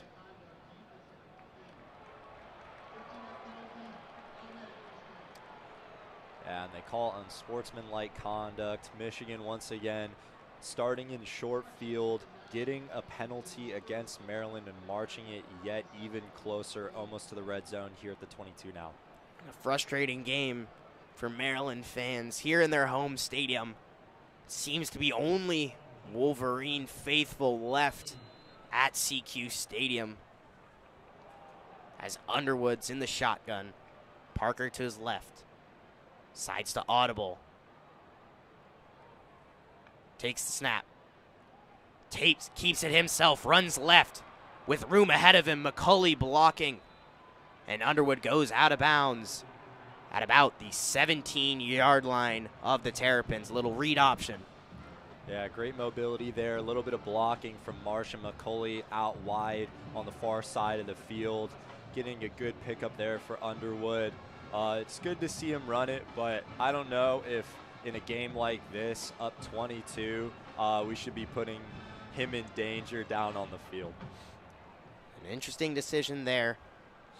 Michigan, again, has their eyes almost now fully set on Ohio State. Obviously, have to come out of this one on top, up 22 as the third quarter comes to a close. Yeah, Michigan's physicality really showed in that third quarter, outscoring Maryland 14-3 in the third, really winning that quarter strong just like they did in the second, showing true dominance in the trenches. The big men on both sides for Michigan getting good plays and making sure that these good running backs, Cusdall and Parker, are having opportunities to make cuts upfield. And, you know, Underwood, although he's a mobile quarterback, he can sometimes feel that pressure. And Michigan's offensive line looking firm here today against a Maryland defense that definitely can turn it up with their sacks coming off the edges. And hopefully they continue to stay strong going into next week. One quarter remains here in Michigan, Maryland, in College Park. And if you're a Michigan fan, it's hard to ignore that game kind of creeping around the corner next Saturday. So Michigan's won 4 straight against their rivals, Ohio State. Last year, probably the most one-sided game heading into it. Michigan was projected to lose by around 3 scores. Ended up pulling up one of the biggest upsets in Michigan history. And this year, it's going to be a similar story. Ohio State's going to come into the game undefeated. Michigan, if this score and this result holds, will have 2 losses with a chance to get into the college football playoff against their biggest rival. Absolutely. Michigan did more with less last season. Super hopeful, looking forward to a week from today. And Maryland's crew's got the dancing lights on here for the media break. 30 more seconds till play resumes. You see the Michigan players in the huddle get hype during the break. They're excited. They know they've played well today, and something to be proud about is just their dominance so far. Michigan 35, Maryland 13, as they'll have the ball on Maryland 17, 2nd and 5. Michigan with a chance to go up 4 scores in this game here with any points. Underwood in the shotgun. 2 receivers out to his left, 1 to his right. Parker in the backfield. Hands it off to Parker. Parker runs left and gets dragged down at around 13, 14-yard line by a Terrapin defender. Yeah, good run going towards the left there on the close side of the field. Good hole, good blocking by the left tackle and left guard of Michigan, getting him some room to run. Now 3rd and 1 for the Wolverines. Ball's at the 13-yard line. Underwood in the shotgun. Parker, the back to his left. Motion in is Goodwin. Hands it off to Parker, and Parker gets the first down and a few more. Good vertical run right there, right at the seam, getting downhill Michigan wide receivers were spread out wide to the open part of the field on the far side of the field. Found himself one-on-one with a linebacker, gets good physicality, and sets Michigan up for a 1st and goal. Underwood back to take the snap. Handoff is to Parker, and Parker's brought down. Short gain at the 6-yard line. Yeah, Parker has 1 touchdown on the season. He's had, limited playing time, and, even in this game we've seen Kuzdal get most of the carries. This time it's his drive, it's his turn to knock one in. They've been grinding it out on the ground. Michigan's getting awful close now, 2nd and goal. Parker, one of the many true freshmen getting playing time on this Michigan team so far this season. As Underwood takes the snap, rolls right, handoff to Parker as he cuts across the formation, out left, reaches for the pylon, waiting for a signal.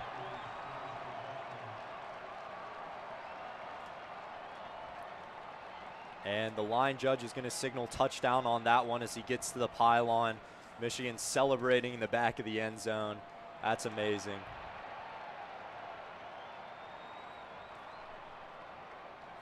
And that's going to be the 4th rushing touchdown of the game for the Wolverines. 3 from Kuzdal and 1 from Parker. Was looking for the call there. Didn't really see the signal, but a touchdown is what the call on the field is, and Michigan now has a chance to extend their lead by 1 more point with Zavada. Yeah, not a lot of wind here in Maryland. He's made all of his extra points, made him good. Unfortunate on the field goal earlier. Zavada puts it through as the Wolverines go up 42-13 behind 6 touchdowns for this Michigan offense. Yeah, and back to what I mentioned earlier about the Michigan running backs being able to make jump cuts and get agile and run to the edges. On that touchdown play, Bryce Underwood kind of showed and faked a run for himself and then handed it off to Parker, who broke back the other way.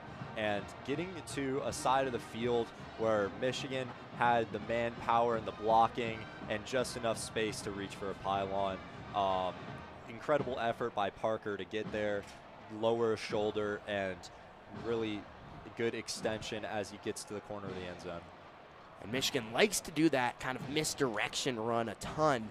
I mean, Bryce Underwood roll out one way and then shift the blockers to the other side. And a touchdown there for Parker, his 2nd on the year for the freshman. And back to the point I was talking about earlier, a lot of freshmen on this Michigan team. Obviously, Underwood, the quarterback, and then you have your #1 wide receiver in Marsh, Parker on offense, and then on defense with Sanders. This is a very young team with a very promising future, but a chance to do something pretty big this year with the game looming around the corner. Absolutely, and even for next season, I mean, we know Sharon Moore and this Michigan coaching staff, they're good at, keeping loyal players and keeping players in the program, especially with all the transfer movement nowadays. And it's very good to see such a young team playing so well, and a lot of bright spots tonight with such a dominant performance in the 2nd and 1st half. Wolverines 42, Terrapins 13. You're live listening to WCBN at College Park, Maryland. I'm Simon Bleier alongside Max Bianco. And an astounding score for Michigan. Not many blowouts on the season. The offense has looked amazing if you're a Michigan fan listening at home. And then for the Terrapins, a disappointing one so far, not able to muster up much offense, and the rushing defense hasn't been their best here tonight. Yeah, Michigan's 2nd highest scoring game so far this season, the first being against Central Michigan earlier in the season, and just such a good performance, especially on the ground. 4 touchdowns. This is a true Michigan performance. Sunderland kicks it through and into the end zone for a touchback. Terrapins will take over at the 25-yard line with a lot of work to do, down 28 points. 29 points here at the end in the fourth quarter, 13 minutes to go. It's desperation for the Terrapins. Going to look to go downfield, try to get some big plays. Let Malik Washington air it out. Yeah, we've seen big upsets from, big teams like, or almost upsets like against Texas A&M last week when South Carolina jumped out to an astounding almost 30-point lead, 28-point lead I think it was, and Texas A&M managed to get back into that game. Don't quite think Maryland could get this one going. Not as much time left on the clock with only 13 minutes in the fourth. And a pass short to the middle of the field. It's going to bring up a 3rd and short for the Terrapins as Williams had the first down carry for a couple. The Terrapins are going to try to move quick. Malik Washington to sneak it, and he gets the first down. Under 13 minutes left in the fourth quarter. 1st and 10, ball at Terrapins' own 36. Washington, quarterback, Williams to his right. Takes the snap, drops back, throws right, and no one is home. Intended target was Octavion Smith. Unable to get on the same page with Smith multiple times here today. Yeah, good coverage by Jaden Sanders on the outside there. Little bit of, I'd say, conflict at the top of the route there as he was breaking towards the outside, but not enough to get called. Good defense. Washington in the shotgun. Takes the snap. Looks left. Has Smith underneath, running across the left side. He's out of bounds for about a 6-yard gain.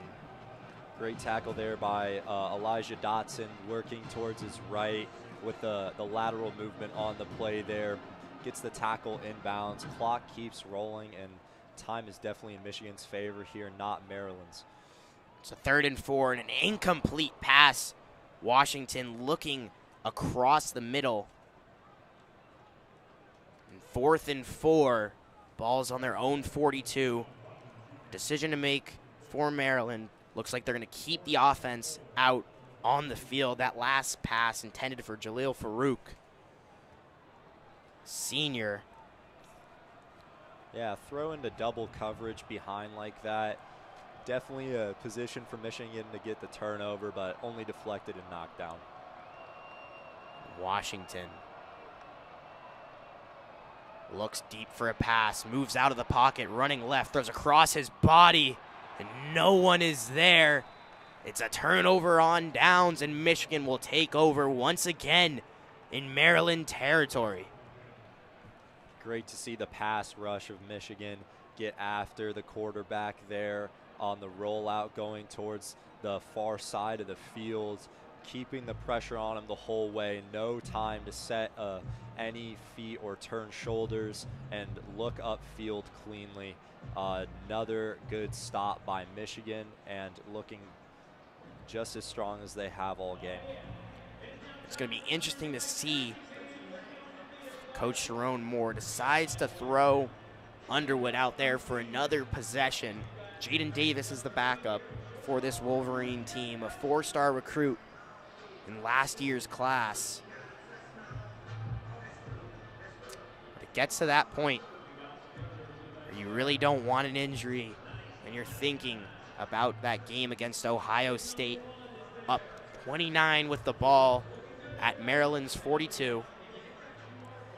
Yeah, I think it's definitely a good look here to let some guys lower on the depth chart, get some play time. We have 2 minutes left until the end of the media break after that turnover on downs. And Simon, what has stood out to you the most with Michigan in the second half? It's definitely the sustained attack And it's that turning the defense into their offense. Many times, time and time again, they've been given amazing field position. Here they're going to have the ball in Maryland territory, but it's that ability to make the stop on defense, force the turnover on downs, and get the ball in a position to make it easy for your offense, make it easy for Bryce Underwood.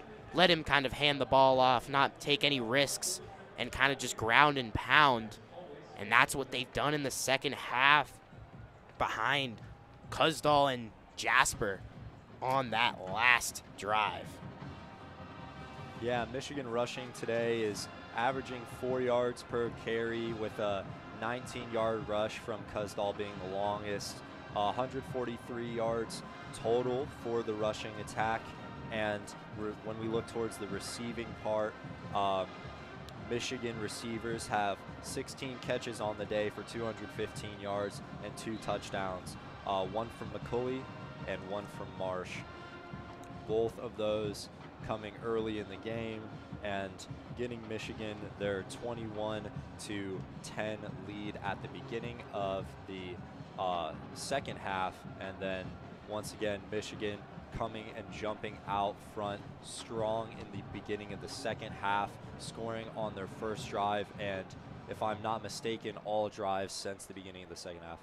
It's going to be Jaden Davis taking over, redshirt freshman, redshirted last season for the Wolverines, under the gun. And he hands it off. Short gain on the play for the Wolverines, down at around the Terrapin 35. Yeah, that's going to be Micah Capana on the carry there for Michigan, number 25. Once again, getting really deep into the depth chart here. Capana,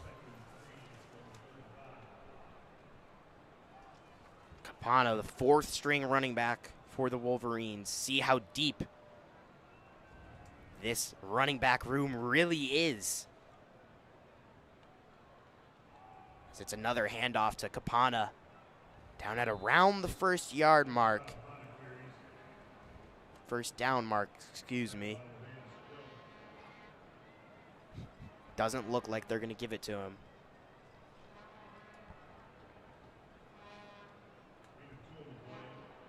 It's going to be 3rd and short. Less than a yard to go. Ball on the Terrapin 32. Under 10 minutes and 30 seconds left in the 4th quarter. Wolverines bunched up by the line. Handoff to Capana, and he falls forward for the Wolverine 1st down.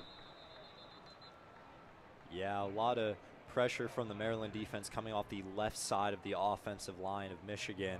Run right, managed to escape all that pressure, sneak forward for the 1st down at the 30. And Capana, the sophomore, originally from Hawaii, went to high school at Bishop Gorman in Nevada. Davis in shotgun, directing the offense. 2 receivers down to the left, 1 up top on the right. Takes the snap, hands off left to Capana. Capana makes 1 man miss, down for the short gain of about 1. Yeah, we saw a bit of an audible there, adjusting the run from something up the middle to a run to the left, trying to bounce it outside. Good job by Maryland sealing the edge and keeping the run close to the middle of the field, really containing this rushing attack.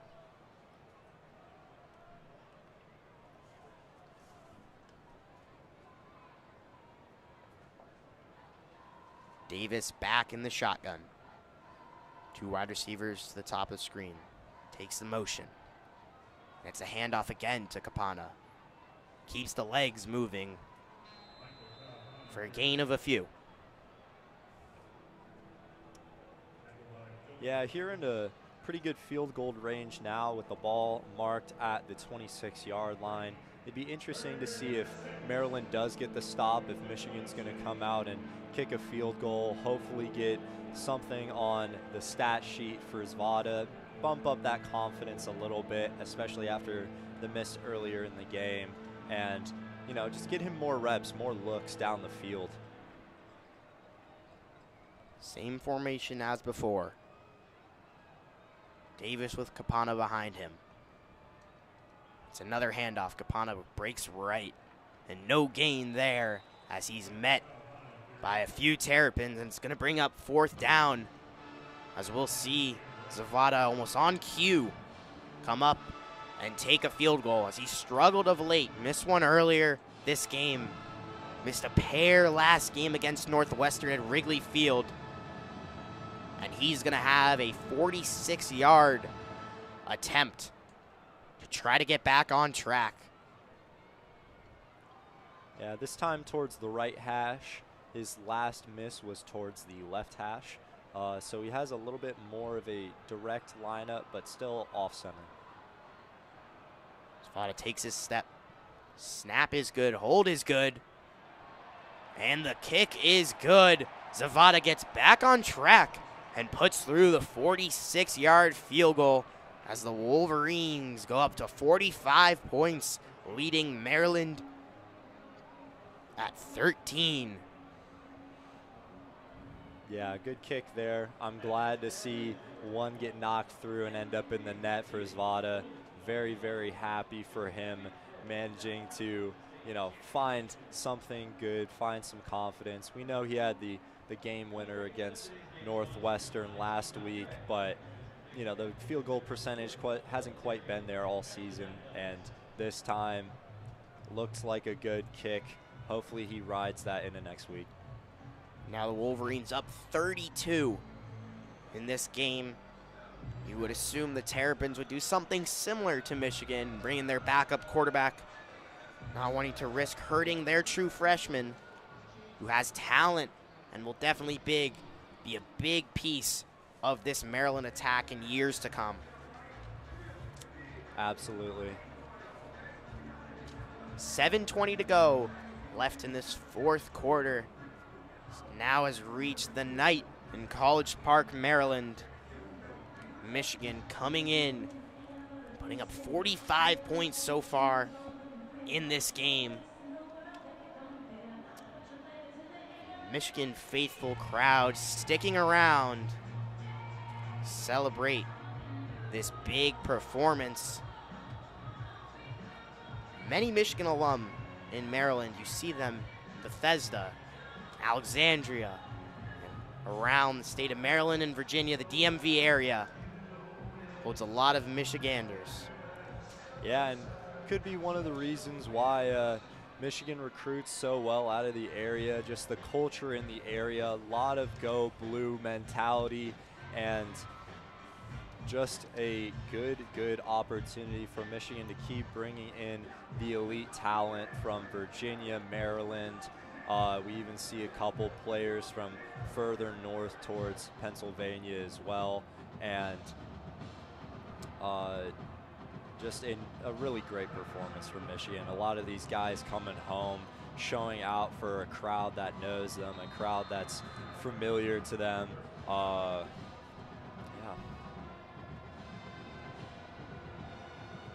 Now Sunderland to kick it off.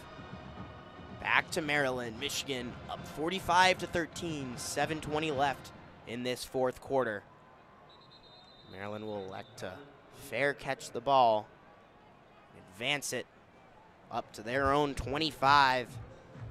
So now Maryland is going to look to just gain some confidence. Losing this game would crush their bowl hopes, and they would spend the last couple weeks of the college football season at home. Yeah, falling to 7 losses on the season, and their last game coming against Michigan State at Ford Field in Detroit. It's unfortunate that they're not going to have too much to play for going into that game, just because, you know, unless they're looking for a little bit of, you know, riding a high into the offseason, their bowl game hopes have been crushed under this very physical and strong attack from the Michigan defensive line. And Christian Martin's throw over to Farouk gains a few yards and gets a first down. Christian Martin, redshirt freshman, into the game now. He's had a little bit of game action, 8 for 14 on the season from the DMV area. And the running back into the game is Iverson Howard, freshman who chose Maryland over Michigan in his recruitment. As Martin's pass deep to the right side of the field is caught by Shalik Knotts.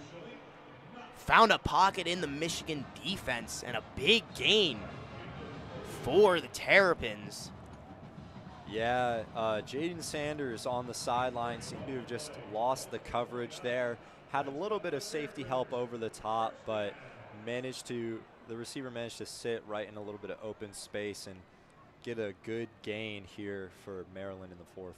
And it's a 31-yard pass. Goes down in the books as Martin takes the shotgun snap, looks over the field, has a receiver, and it's caught. Correction, the ball was dropped at the end. Looks like they're going to rule it a touchdown by Jaleel Farouk. A little bit of a weird play there, kind of got knocked out at the end, but a touchdown is ruled on the field as the cannons go off here in College Park, Maryland, and two big plays by the Terrapins. Christian Martin, the quarterback, slinging it across the field. Yeah, those were some elite throws there, over towards the sideline and then over the middle. He had his wide receivers get open and find green grass. That last throw going towards the end zone, the receiver had to reach out just a little bit for it, so I can see why he might have lost it towards the end of the play when he came to the ground. We saw the ball come out, but if he'd already crossed the plane after establishing himself, then of course there's no worry there. And this looks like it's going to be close. Again, there was some confusion from myself in the booth, and it looks like the ball may have been popped out before the goal line.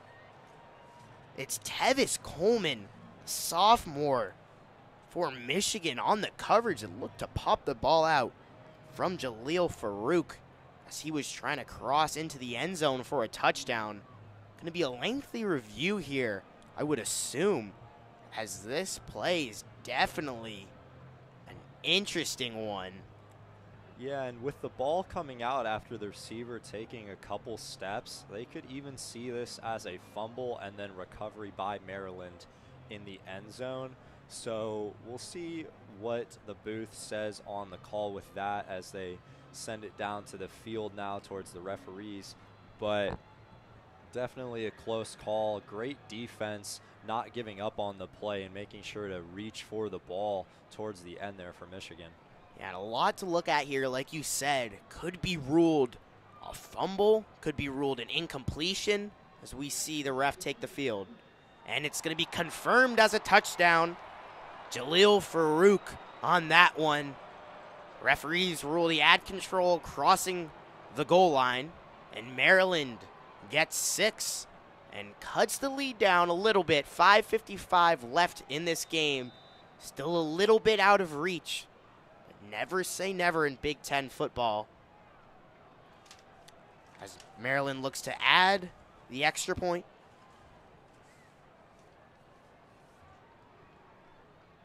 It's up and it's good. Terrapins go up to 20, down by 25 late in this fourth quarter. 5:55 to go.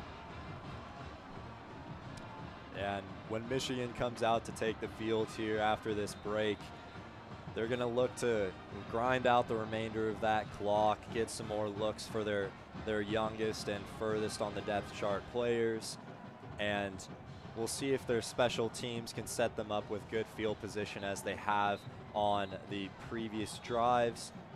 And Christian Martin on that last drive for Maryland, 4 for 4, 66 yards and a touchdown with a 31-yard pass in there and a 29-yard touchdown for the Terrapins. Something that's great to see if you're a Maryland fan listening or one of the few dedicated ones left here at SECU Stadium. Yeah, and they made it quick. Those explosive plays certainly help. Only 1 minute and 24 seconds running off the clock on the score. So definitely a good formula for them. They found something that worked, even though it came very late in this game. Marsh signals a fair catch on the kickoff. Ball's going to get advanced to the 25. Expecting many runs from the Wolverine offense. Try to take this clock down to triple zeros. 5:55 left in the fourth quarter and the game. Micah Capana has been the back in the last drive. A few big runs setting up Zavada with a 46-yard field goal. It's going to be Jaden Davis, quarterback, back into the game for his second drive of this one. Capana is going to be to the right of him. As Davis takes the snap, hands it off to Capana. Capana breaks left. He has green grass in front of him at the 50, at the 40. And it's going to be brought down. And correction, that's Tomas O'Meara on the run. Michigan now down to their 5th running back on the depth chart, making us work here in the booth. Yeah, great run going left there. Found a lot of room to run. Maryland did not set the edge well at all. Lots of green grass in front of him. Had to get tackled by a safety, so great run. Good first look of the season for him. It's going to be another handoff down the middle. This time a little less, about a 4-yard gain on the ground for O'Meara.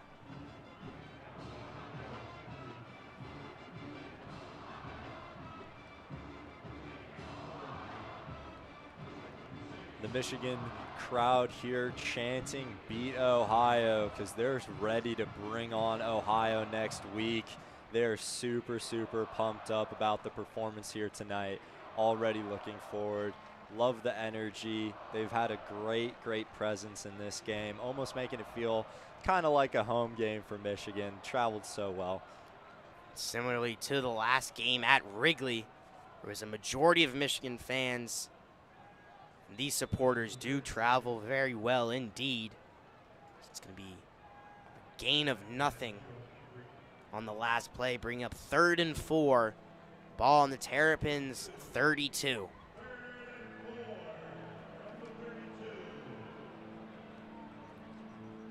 Kind of towards the outside edge of Zavada's range here. Maybe could get a look if Maryland comes up with the stop.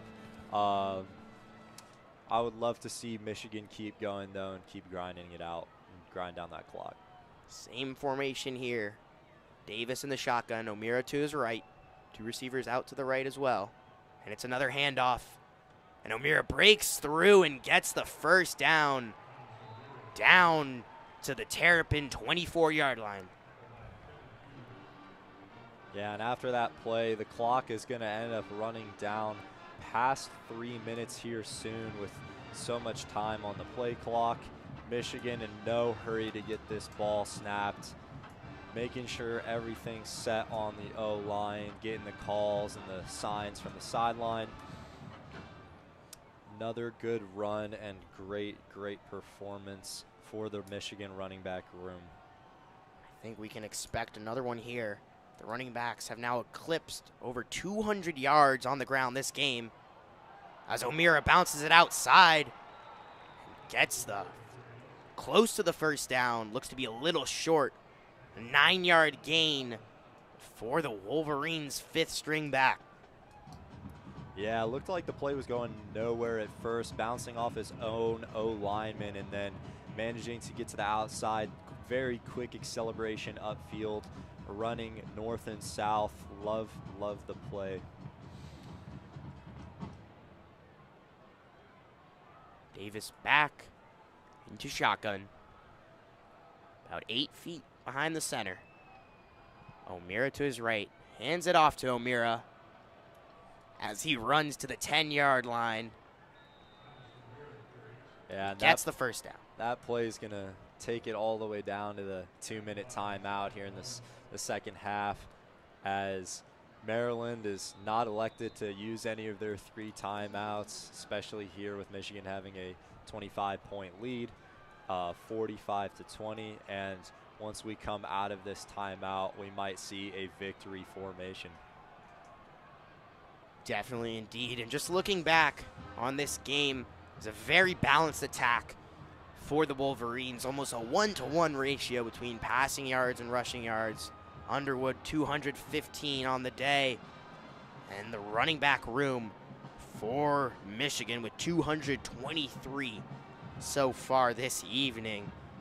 And really great sign if you're a Michigan fan listening at home. A big confidence builder heading into this Ohio State game next week. The ability to pass and the ability to run is going to be crucial against the top team in America right now. Yeah, and it's been discussed in times past in the penultimate game, Michigan winning big or winning small, they both go into Ohio State about the same. But once again, still very, very good film for Michigan to look at here.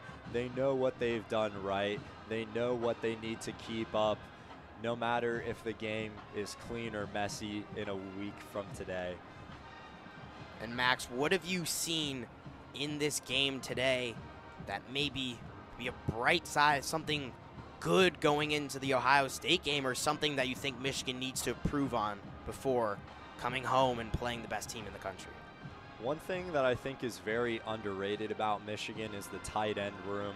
I liked how the tight ends were utilized in the first and second half, getting them open and schemed into the offense, especially in plays over the middle of the field. I like that a lot. I think that something that they started well with and kind of lost towards the middle of the season, and I think they could be very, very versatile and super helpful going into Ohio State. And for improvements, I mean, we've seen such a dominant performance today by Michigan, but the secondary for Michigan really has to step up against Ohio State. Their passing attack is the best or one of the best in college football. The secondary really needs to, make sure they're strong and not giving up any free yards deep downfield against a good Ohio State wide receiver core and quarterback. And the tight ends will definitely be a point of emphasis for the Wolverines, especially Underwood, a freshman heading into a big game. Definitely a ton of nerves there. Your tight ends are your safety outlets, kind of the big guys across the middle of the field who you trust to make those plays. So definitely a good sign for the Wolverines to see that usage today, as Davis hands the ball off again to O'Meara, who tries to find a hole and is met by several Terrapins. We'll see if Maryland elects to use a timeout, or they'll kind of let Michigan run this one out. Yeah, and to the point of using the tight ends, they're always great for getting those short completions, building some momentum, getting confidence at the quarterback position. Underwood, we've seen him start games slow, and he even started this one a little bit slow, had some missed and errant throws, even ones that could have been picked off, but then settled in as he got into the third, fourth, fifth drives of the game, and really keeping that completion percentage high early for him, letting him gain that momentum early in the game will set him up for success against a tough Ohio State defense. Michigan winding the clock down. Under a minute 30 now in this fourth quarter. 2nd and 10. Ball out the Terrapin 10. Going to use the full play clock here. 20 seconds left on that play clock as we wait in anticipation. Most likely going to be a run, but you never know. Don't know what to expect, especially a backup quarterback in the game. Might want to get some confidence for him. As Davis snaps it, handoff to O'Meara. Has a hole and gets down at about the 5-yard line, as once again, beat Ohio chance break out here in SECU Stadium. Yeah, a lot of energy for the people still remaining. It is getting a little chilly out there, so we've seen numbers of fans from both sides dwindle now. But Don't forget to tune in for WCBN's call on Ohio State next week. We've got noon kickoff against Ohio State at the Big House in Ann Arbor, Michigan. It's going to be a great game. Very, very much looking forward to it. And I don't know if Big Noon Kickoff's going to come out. I would like to see that, though. I would assume definitely a lot of TV coverage on the game. It's definitely one of the kind of more impactful games in terms of the college playoff, too, this year, as Michigan's kind of on that bubble. As the clock is going to wind down here, both teams take the field for handshakes. And our final score today in College Park, Maryland, is Michigan 45 and Maryland 20 in an astounding win for the Wolverines. Won the game both on the ground and through the air, and can't forget their defense holding the Terrapins to 20. Yeah, I mean, even with the late score there, you know, Michigan's defense got a little bit soft, but still an outstanding win. And I know we were talking about Michigan not really having that many blowouts. They definitely turned this game into a blowout in the second half with the run game, with the defense coming up with such crucial stops, getting turnovers on downs, and really, really proud of all the guys down there playing their hearts out. And this coverage has been Simon Bleier and Max Bianco. We'll leave you guys tonight with a good night and a Go Blue.